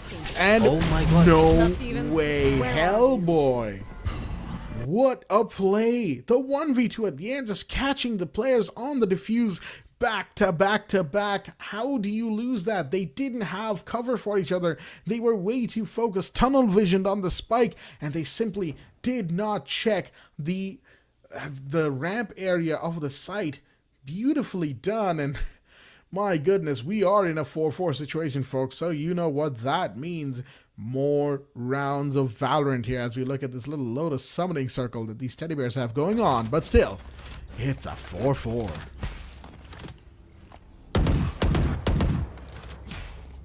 Oof, and also there were 4 teddies right there. There's a lot going on here. There's a lot going on. That is true, but let's see. This is the last round. This has to be the last round if I'm not wrong. Yeah, this is the last round here. So there's only one way it could go. There's no more OT. There's no more rounds left here. It's going to be either Robot Aim or Last Hope. There's just one last try. Let's see how things go. As Lavish, over there, he got the information. Does he know that someone's up close? No, he never knew Supermastery pushed that. Beautiful, beautiful start there, and now Lavish is going to be beating himself up about it. They didn't know that they were coming in towards A. Oh, Juggy, can he get the kill? No, Hellboy opens things up for them. Beautiful fault line coming into play. Gamer Blake, the aim is named at the gamer right now. And Robot Aim, they were down. They were really, really down. Kicked in the dirt, and looks like Last Hope.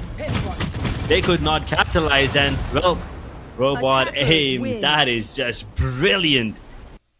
The resilience, the perseverance, I absolutely love it coming in from them. And well, the aim was clean at the end of the game.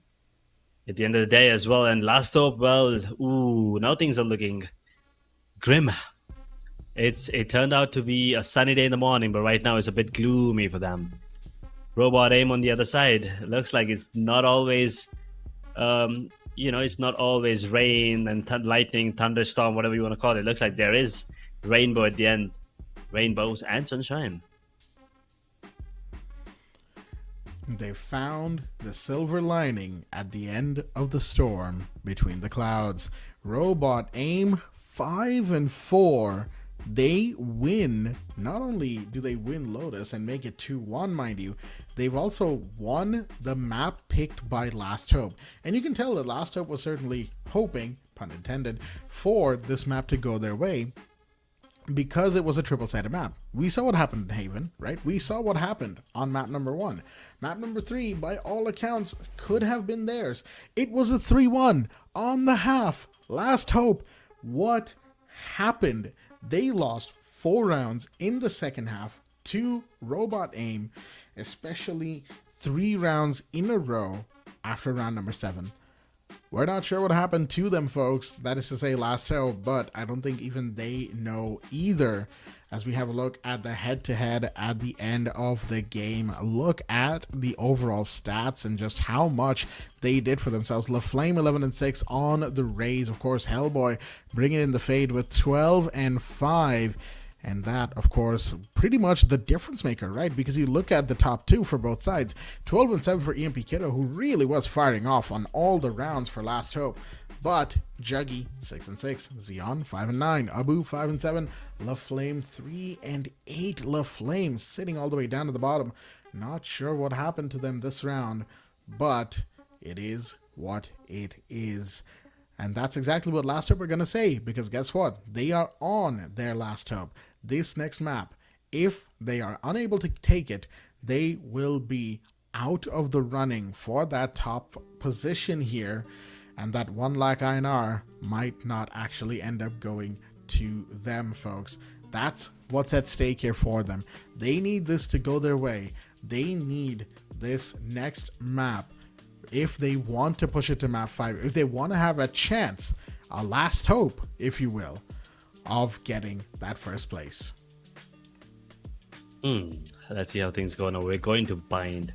I'm really excited to see Bind here. And yesterday as well, we did get to witness it. And Last Hope, I believe, did beat the side of Derai Esports. And Derai did beat Robot Aim on Bind as well. So, I mean, you connect the dots, you probably would think Last Hope has a really good chance of closing things off. I mean, not closing, I'm sorry, to equalize things off here on the map of Bind. But at the same time, Robot Aim, since they already played Deadeye and they lost on that map, and they also saw what Last Hope does, there is a really, good / high chance of Robot Aim actually closing things off and, stealing the championship right from the grasp.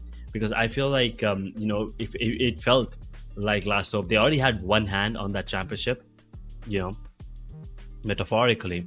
And right now, well, Robot Aim, they are that much close. They're just an inch away from making sure that they are the ones getting the championship and the money that goes along with it, and obviously the bragging rights that everyone's been looking out for.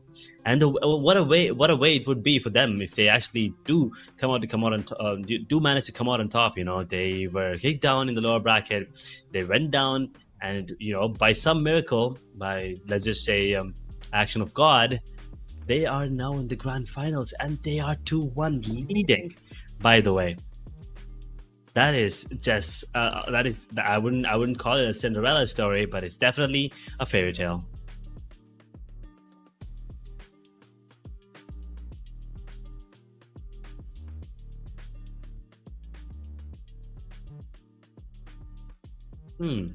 Had a little bit of a freeze moment right there for my connection.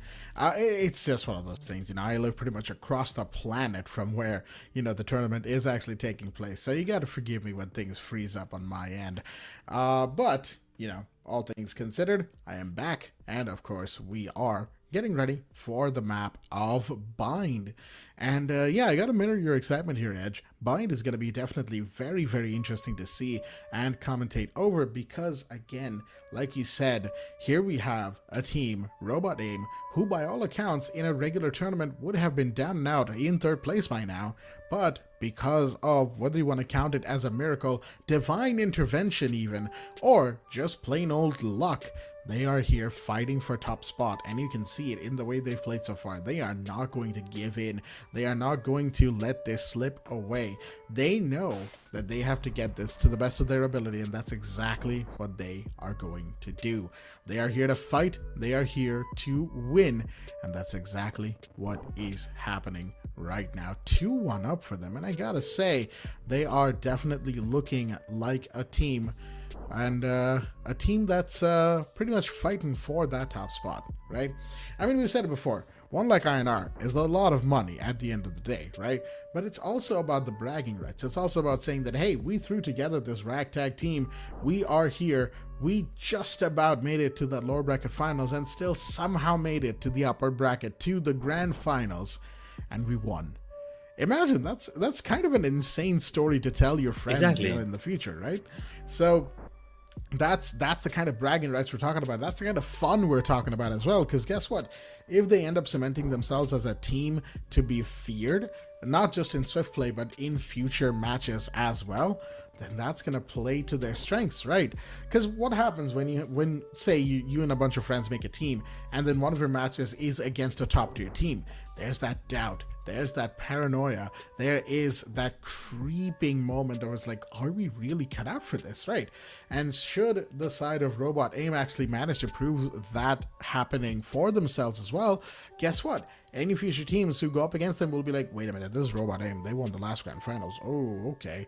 So there is that as well. It is so much psychological get back and forth that happens when it comes to esports. That's one of the best things about it at the end of the day, as we are just waiting for map number 4. But I gotta say, I am definitely very excited for it. Definitely, you know, it is not just winning and the bragging rights, it's that psychological warfare that they will be on top of course. They will also be engraving their legacy, you know, as, you know, the best team at the moment, and it's coming out the best teams out of these 128, of course. So the next time any of these teams, the rest 127, face off against the likes of Robot Aim, they will be scared that much more. But now it's time for the most beautiful map, the best map in Valorant, if you ask me. The amazing screen, you know, just scenic views of Bind. Here we go, ladies and gentlemen. Potentially the last mapper. Potentially, once again, we could go to a sunset, and what a way it could be. You know, I mean, the conventional type, the first to 13, the usual Valorant tournament, it ended on sunset as well. Now for this tournament to end on sunset as well, it would be poetic for sure. But at the same time, Robot Aim don't want it. Last Hope, they definitely have to go for that one. They can't really choose to end on Bind, of course. So now talking about the agent competition, we have Brimstone, Sky, Cypher, Raids, Clove now coming in once again. Now, pretty default, not basic. A pretty default competition now coming in from them. Robot Aim, on the other hand, they do have that inclusion of the double duelist. Yet again, they do not want the double controller here coming in. The Cypher, Yoru, Sky, Clove, and Jet. So I really like this combination of Yoru and Jet that is going to be coming in. Once again, 4 flashes in the mixture, and the Yoru flash as well is going to be very important and crucial at the same time. Now Jet, that operator, is going to be coming in play, is what I feel like. At least for that 1 round, maybe even 2 on the attacking half as well. So Robot Aim, I would say I'm leaning towards it, but this double controller, I really want to see what Last Hope have in store for us, because with double controller, right, with 2 smokers, there are a lot of fakes, a lot of plays that you can do. You could also just walk into these sites. You have 5 smokes. I mean, 5 smokes that you could deploy at the same time. Obviously, Zuggy, Clove, they will have their smoke regenerated. Both Hellboy and Juggy. So, Last Hope, let's see, you know, what kind of a game plan that they are focused on right now with this Brimstone. I'm not really sure what to expect.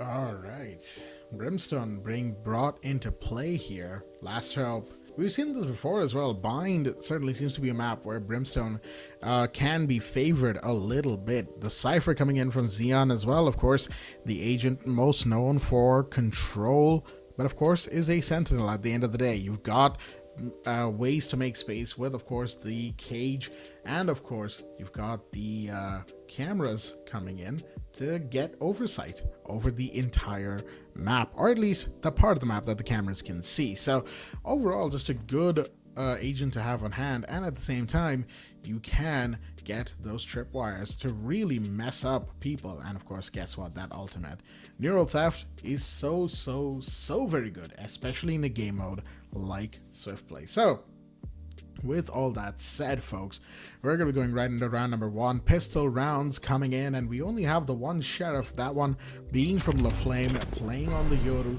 Here we have the tripwires coming in. We've got the smokes as well from the jet, I do believe. DPY bringing in that particular piece of utility. But here we go. We are just waiting and watching. Avoid the entry into that, and potentially Xeon taking a bit of damage right now, has to fall back. Gotta be careful about where you peek, my friend, as we have DPY alongside LaFlame pushing up really close. Got the chef in hand. There we go. Beautiful shot from Shivam, who's gonna get that first kill. And that, once again, Last Hope losing the first body.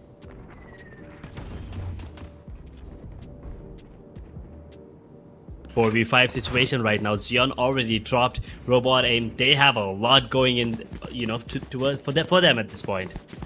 And in the meanwhile, Aman has already positioned himself towards B. Not exactly breached the side, but still holding on to his ground.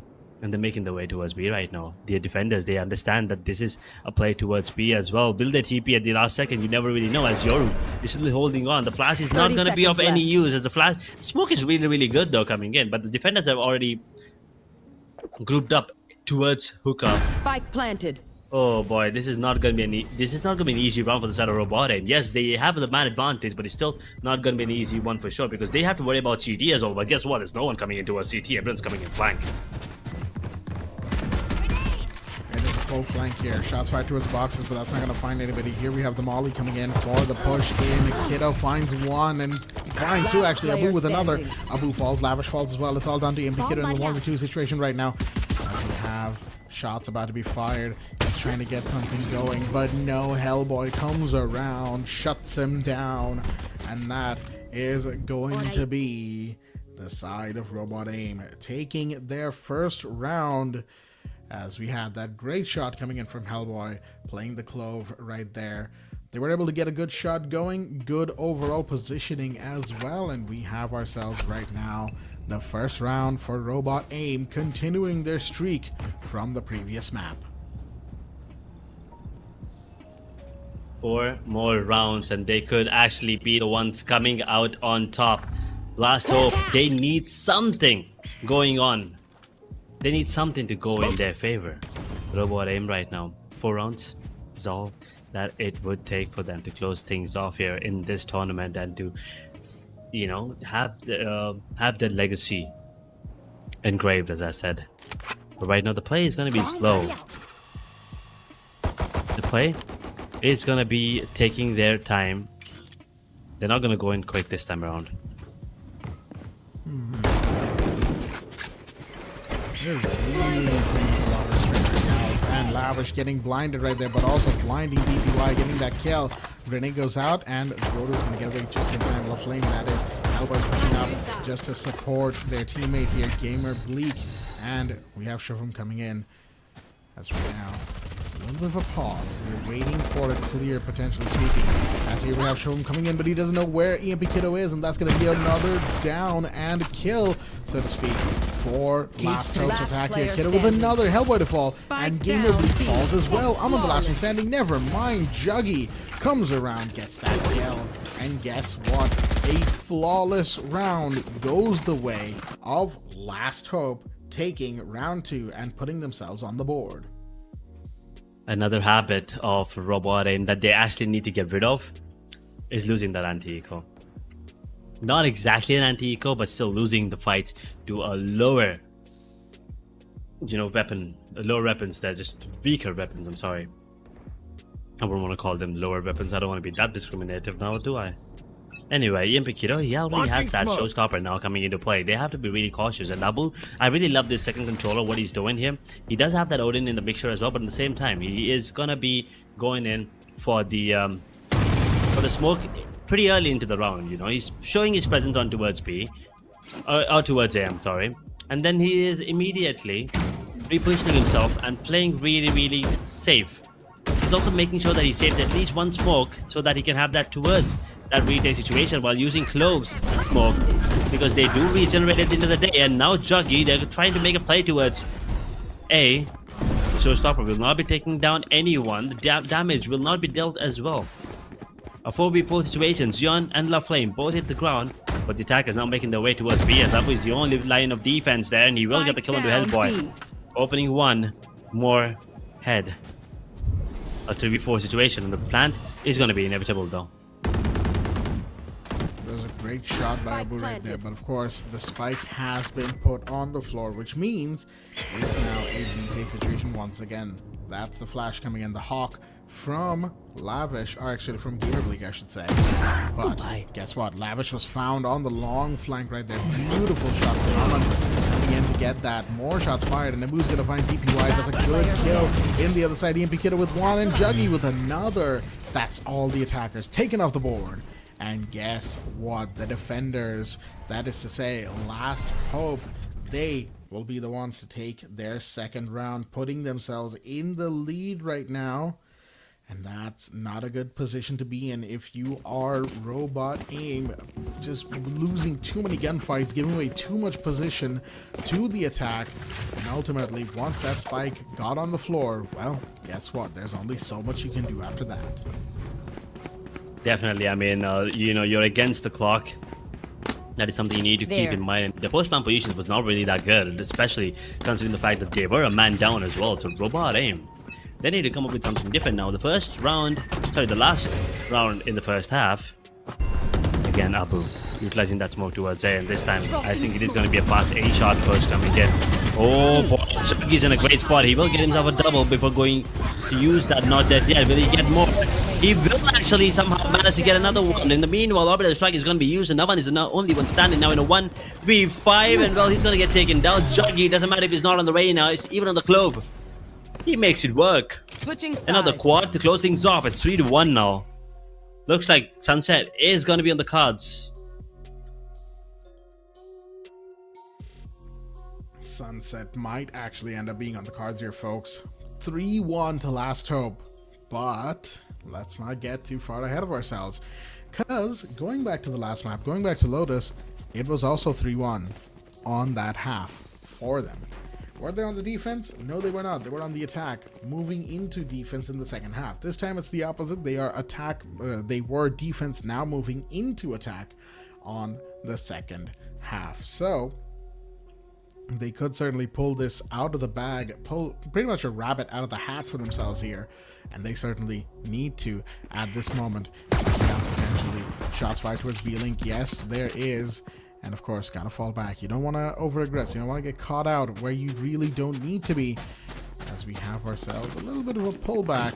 As again, the defenders of Robot Aim realize that, okay, they're not going to try too much here. After those first few shots that were fired, they are just going to pull back and play it to the best of their ability. On the other side, we've got the A-bomb site where potentially, no, actually, no, not much is happening either. So a lot of slowdown here from Last Hope as they're really deliberating of where to go, and they've got 60 seconds to do it. This pistol is going to be very, very important. They get the information that someone's onto us lamp, because that guiding light did give them the information. Superman's going to get taken down now. Robot Aim, they're losing players.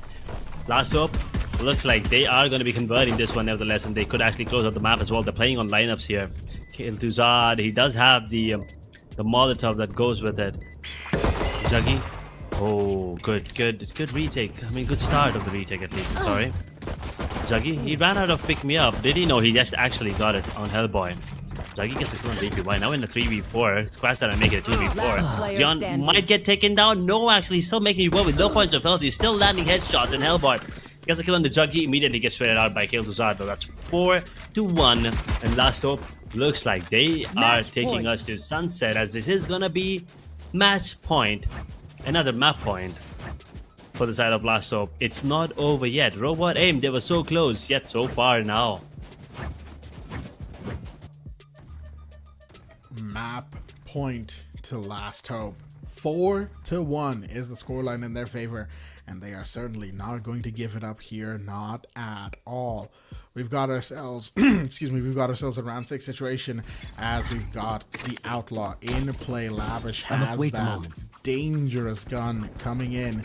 DBY, I'm interested. The fact that they only have the Sheriff in hand, but choosing probably more of those headshots right now. Shots fired, Shubham, that's not a great position to be in. Falls back with 35 health on the Yoru. Said, you know what? You can have this one, Hellboy. And there you go. The Flame is going to get healed up just a little bit there. And yeah, that is, of course, going to allow for just a little bit of places, please. As we have a slowdown. Once again, both sides are just playing this to the best of their ability. But it looks like Last Hope, they've really honed in on this slow it down type of playstyle. They're really taking their time. Here comes the Hawk coming in from the attacking sky, and there's the Fallen. But no, Omen comes around, finds Abu. That's a huge one down as well. As your Brimstone goes off the board, DPY finds Xeon as well.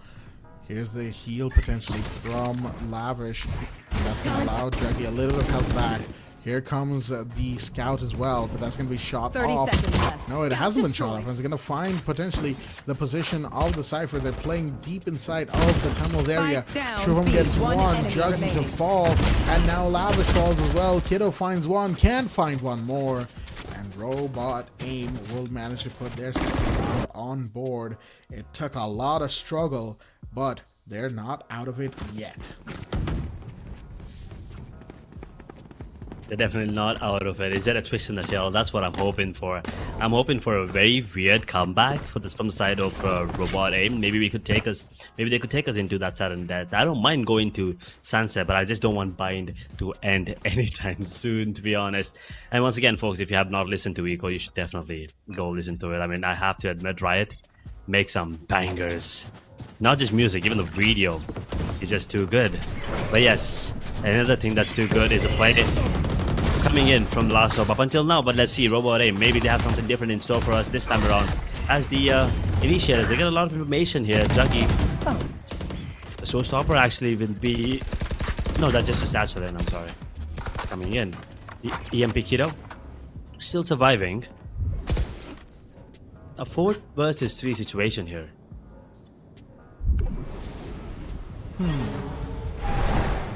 We have ourselves a 4v3. There come the orbital smokes from the Clove.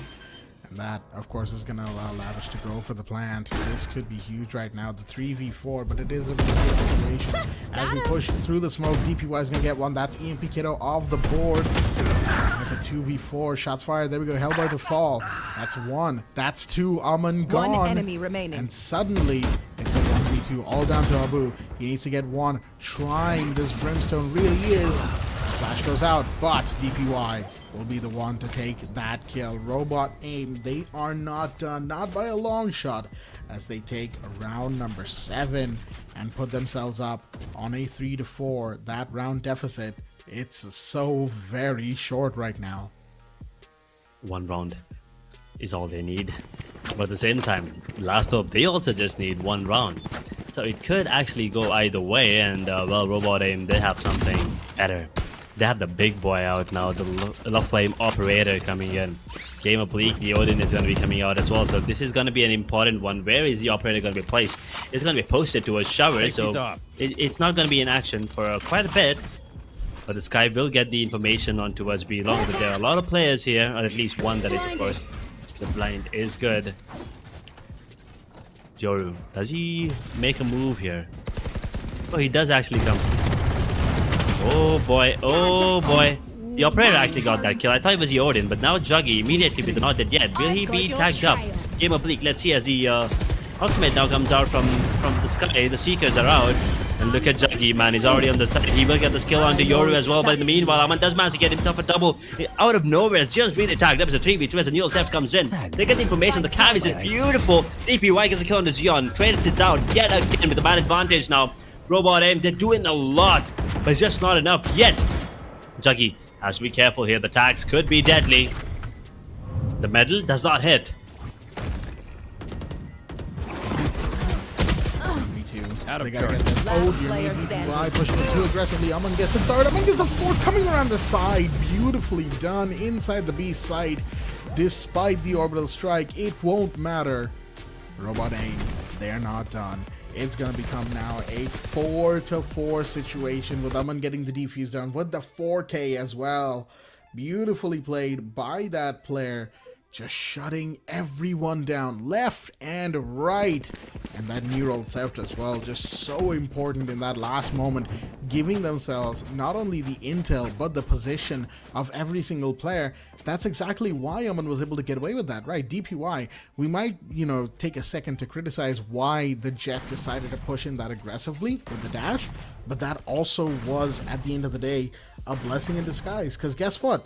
That gave them the call out that, hey, this is where these players are, and Aman comes around with the fresh call out, with the fresh info, getting the kill.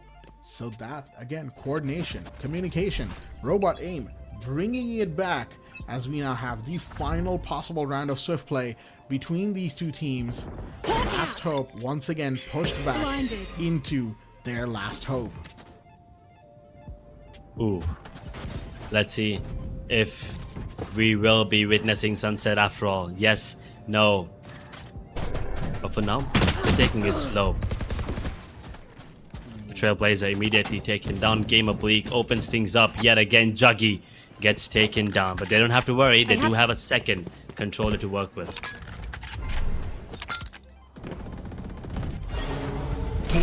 With Juggy on the floor, he's so much harder right now. Aman triggers the cage. He's got himself a lot of cover to work with here. Shots fired. He's been flashed, but he's got to just fall back, and he does exactly that. Once again, it looks like a confirmed towards the B site here from Last Hope, but they're pushing this corner. Look at that. 3 people going on towards that side. DPY manages to get 2. Abu takes him down. Aman falls as well. We have the scout coming in, and the Odin has got to fire off, and Gamer will hold down that corridor against all odds. It's a 2v3 situation. The flash comes in. They're going to try and find one. They do. No way, man. Hellboy gets Xeon on the other side. Beautifully played by Robot Aim as they bring it back in emphatic fashion. Because guess what, folks? Once again, they were 1-4 down, and they win 5-4. They win 3-1. They are your victors. Robot Aim will be the ones to win the Lenovo and Intel presents India's top gamer fishing Mythpat Valorant Swiftplay tournament. That is just ridiculous. I don't believe this. I can't believe this. Last Hope, they just didn't get their, unbeatable streak broken. They got wrecked. I mean, they didn't get destroyed, but they were wrecked. They were a wreckage at the end. They were not supposed to lose this one. They were 4-1. No. We were supposed to see sunset, and then Robot Aim, well, everyone stepped up. It's not a one-man show. Everyone from their side stepped up, and I think you have to give credit to Last Hope. I mean, if you're Robot Aim, you're giving credit to Last Hope because it's the first matchup, right? They were basic composition on Haven that won them that game, and Robot Aim immediately adapted to that, and they were like, we will steal this play from your playbook. And they started playing that default agents, that basic agents, not defaults. Let's just call them basic. Then the ones that have been in the game for a really, really long time. And well, they played it beautifully. They didn't try to come up with something new. They just made sure that the basics were right. The Odins, the utilities, the operator coming in to play as well at the end, and the teamwork was on top. And well, as I said, aim is the name of the game. The aim was definitely there from their side, and Robot Aim, they closed it out 3-1. And as I said, we definitely get to see Bind. We did get to see Bind. Unfortunately, no sunset. And Last Hope, oh my god, do I feel bad for them. Yeah, at the end of the day, you gotta give credit where credit is due. Last Hope definitely gave it their all. Once again, a 4-1. They were, 3-1 in the previous map as well when they started losing rounds. And they were 4-2 actually, I'm looking back at it right now. So it really is just a case of Last Hope getting to that map point, and then I don't know what happened to them. They started, just losing rounds. They started hemorrhaging bodies, and it was just a case of not having all of your eggs in order. And I'm not sure how how they ended up in this position, but unfortunately, they will not be able to do much of anything because of that. And at the end of the day, that is what we find ourselves doing, folks. Lenovo and Intel presenting this India's Top Gamer featuring Mythpat. They have their winners. It is Robot Aim to win 3-1 when it comes to this tournament. And again, like I said, credit where credit is due. Robot Aim, they gave us quite the match indeed. Because guess what? Comebacks like this are rare, especially given that they lost the first map and then decided, you know what? We are nowhere near done. We are going to bring it around. It's going to be a 3-1 in our favor. Just you watch. Boy, oh boy, that is just a brilliant, mental resilience coming in from the side of Robot Aim as well. And you said, divine intervention or whatnot. Ooh, they are going to be your champions, and that's all that matters. Don't really matter if you win by an inch or a mile, they'll take it. And Robot Aim, well, they're the ones coming out on top. Last hope, as you said, credit where credit is due. They did give it their all, but at the end of the day, it just was not enough. Robot Aim, I don't want to say they were the better team at the end of the day, but they were, definitely coming out on top on those crucial rounds. Last hope, can't really, be mad because they didn't do anything wrong. It's just that Robot Aim, they were just doing everything better. At the end of the day, Hellboy, La Flame, DPY, Gamer Bleak, and Aman, everyone stepped up when it was their time. 7 kills, 6 kills, 7, 6, and 5. And on the other side as well, I mean, if you take the side of Last Hope as well, you can see Jug is on 11, Abu's on 9, EMP Kiro is on 6, Lavish is on 3, Zion, not really performing the way he would love to, but 4 kills.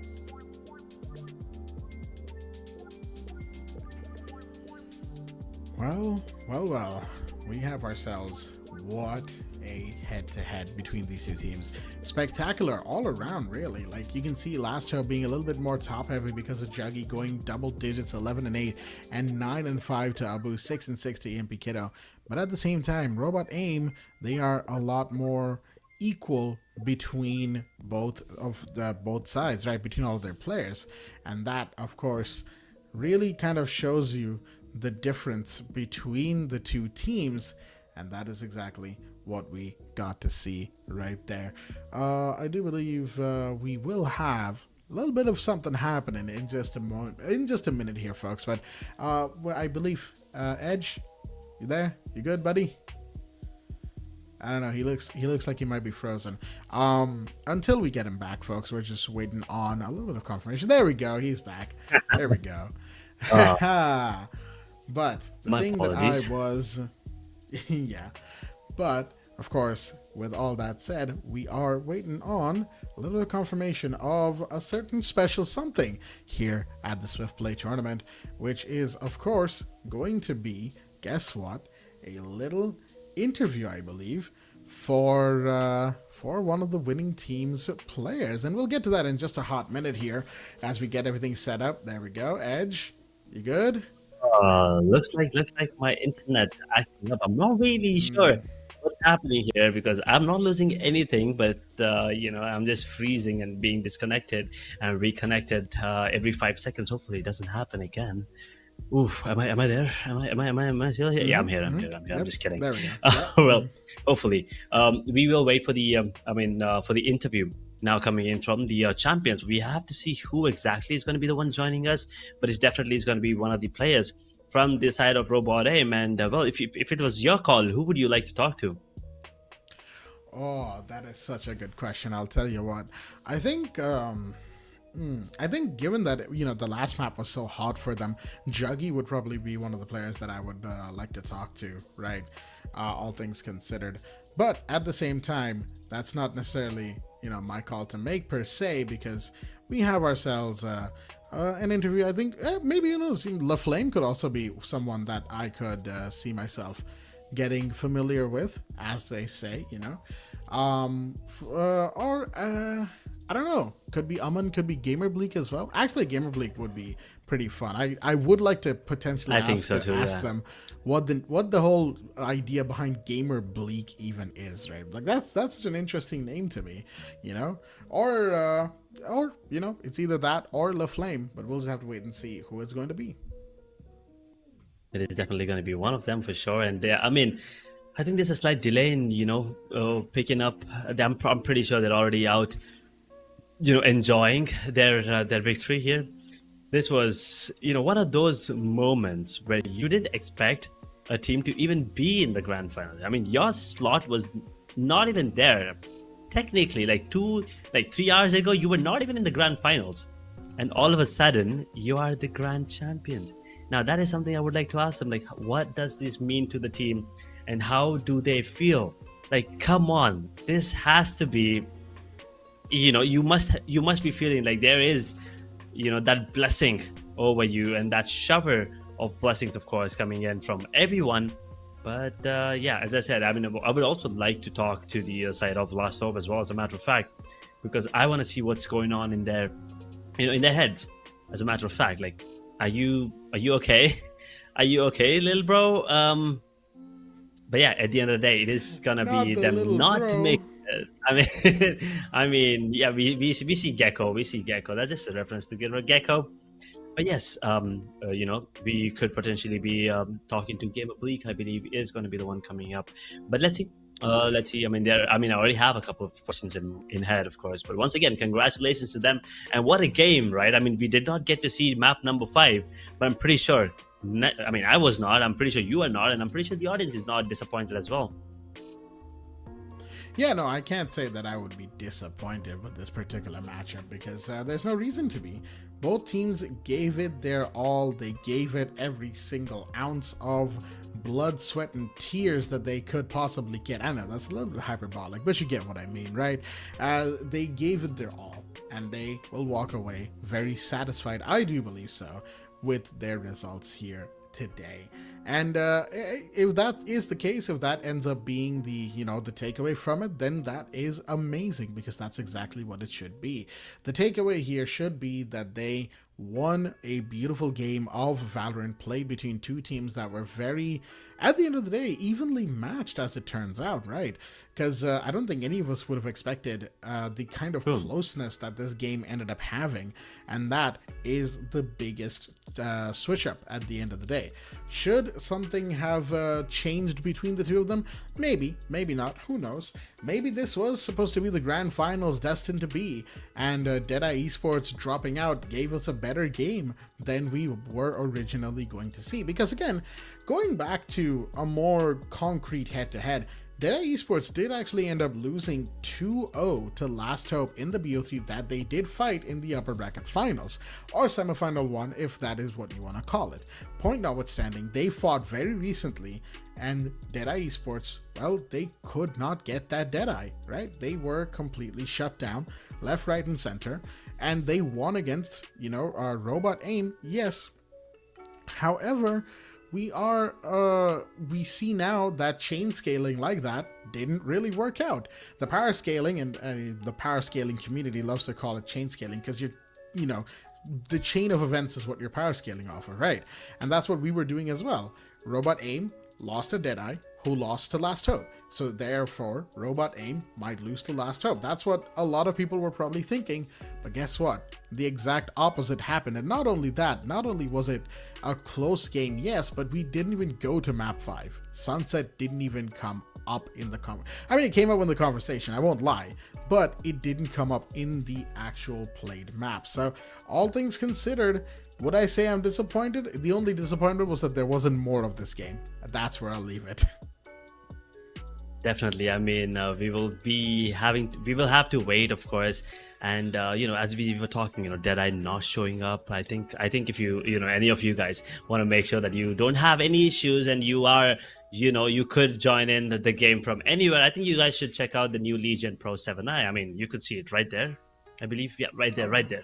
You could actually check it out. So you could be available and online and to go whenever and wherever you are. That would, you probably will not have those issues. Apart from internet, and I'm pretty sure we could come up with something for the internet as well. I mean, if nothing works out, there's public Wi-Fi. There's also internet wherever you are. If not, the last resort could be your mobile data. But either way, sometimes it is inevitable. Maybe it's not because that they could not show up because of something that was not planned. But at the same time, some things are inevitable, as we've talked about it. Sometimes it happens to the best of us. But yes, it was a great tournament, let me tell you. Swiftplay, I did not expect to enjoy as much as I did. To be really honest, I thought I was going to witness just some mediocre games. But goddamn, were these games beautiful. Absolutely, folks. So with all that said, let's have that champion screen. There you go. Those are the faces of the players who just now sat down and brought themselves up from what could have been a third place finisher to a champions podium finish. Round robot aim with the 3-1 map differential, with the 5-4 at the very end there. And you gotta give it up for them. You gotta give credit where credit is due. It is absolutely amazing to see as these 5 have completely turned it around for themselves. But with that said, folks, we've been teasing this for a little while now, and let's get into it. The interview with one of the members of the winning team. Let's get into it. Oh. Hello. Well, Love Flame, hello there. First things first, am I audible? Yeah, you are. Okay, wonderful. First things first, as I said again, congratulations on a historic victory, of course. After an incredible run, you faced a tough grand finals, right? How does it feel to be crowned the champions? Yeah, it feels unreal, to be honest. Like we ended third, and out of nowhere I get a text from the admins that you have a chance. So I just called my team, and they were all asleep, half asleep. And I called them. I was like, come on, this is the time. And just like that, we played. And yeah, exactly. I mean, 3 hours ago, you were not even in the picture. Yeah. You were third. And then as soon as that Esports, they backed out. You had the opportunity to, make it to the grand finals, and you seized it from there. What was the mental game plan that came in, the way that you guys focused into this one? Because as I remember, you were down the first, you were up first game, but then you were down the second one as well. After the equalizer, what was the mindset? From the starting, the pressure were off. Like we had no pressure. Like we already came second. That was better than coming third, right? So the pressure was off. True. And we are a new team. It's been just 2 weeks maybe. So as an Asian, the pressure was completely off. So I just kept calling in my natural way, naturally toned, and everything went smooth, just like that. I mean, looking back at the entire tournament, what was the most significant challenge your team had to, overcome on your path to the championship? It was there were so many tournaments going on, so it was kind of hard to be there for the tournament. Every one of the teams would just forfeit because no one would show up. So we were lucky that our players didn't have any of those issues. That is true. And what do you believe was the key factor that allowed your team to, secure the victory?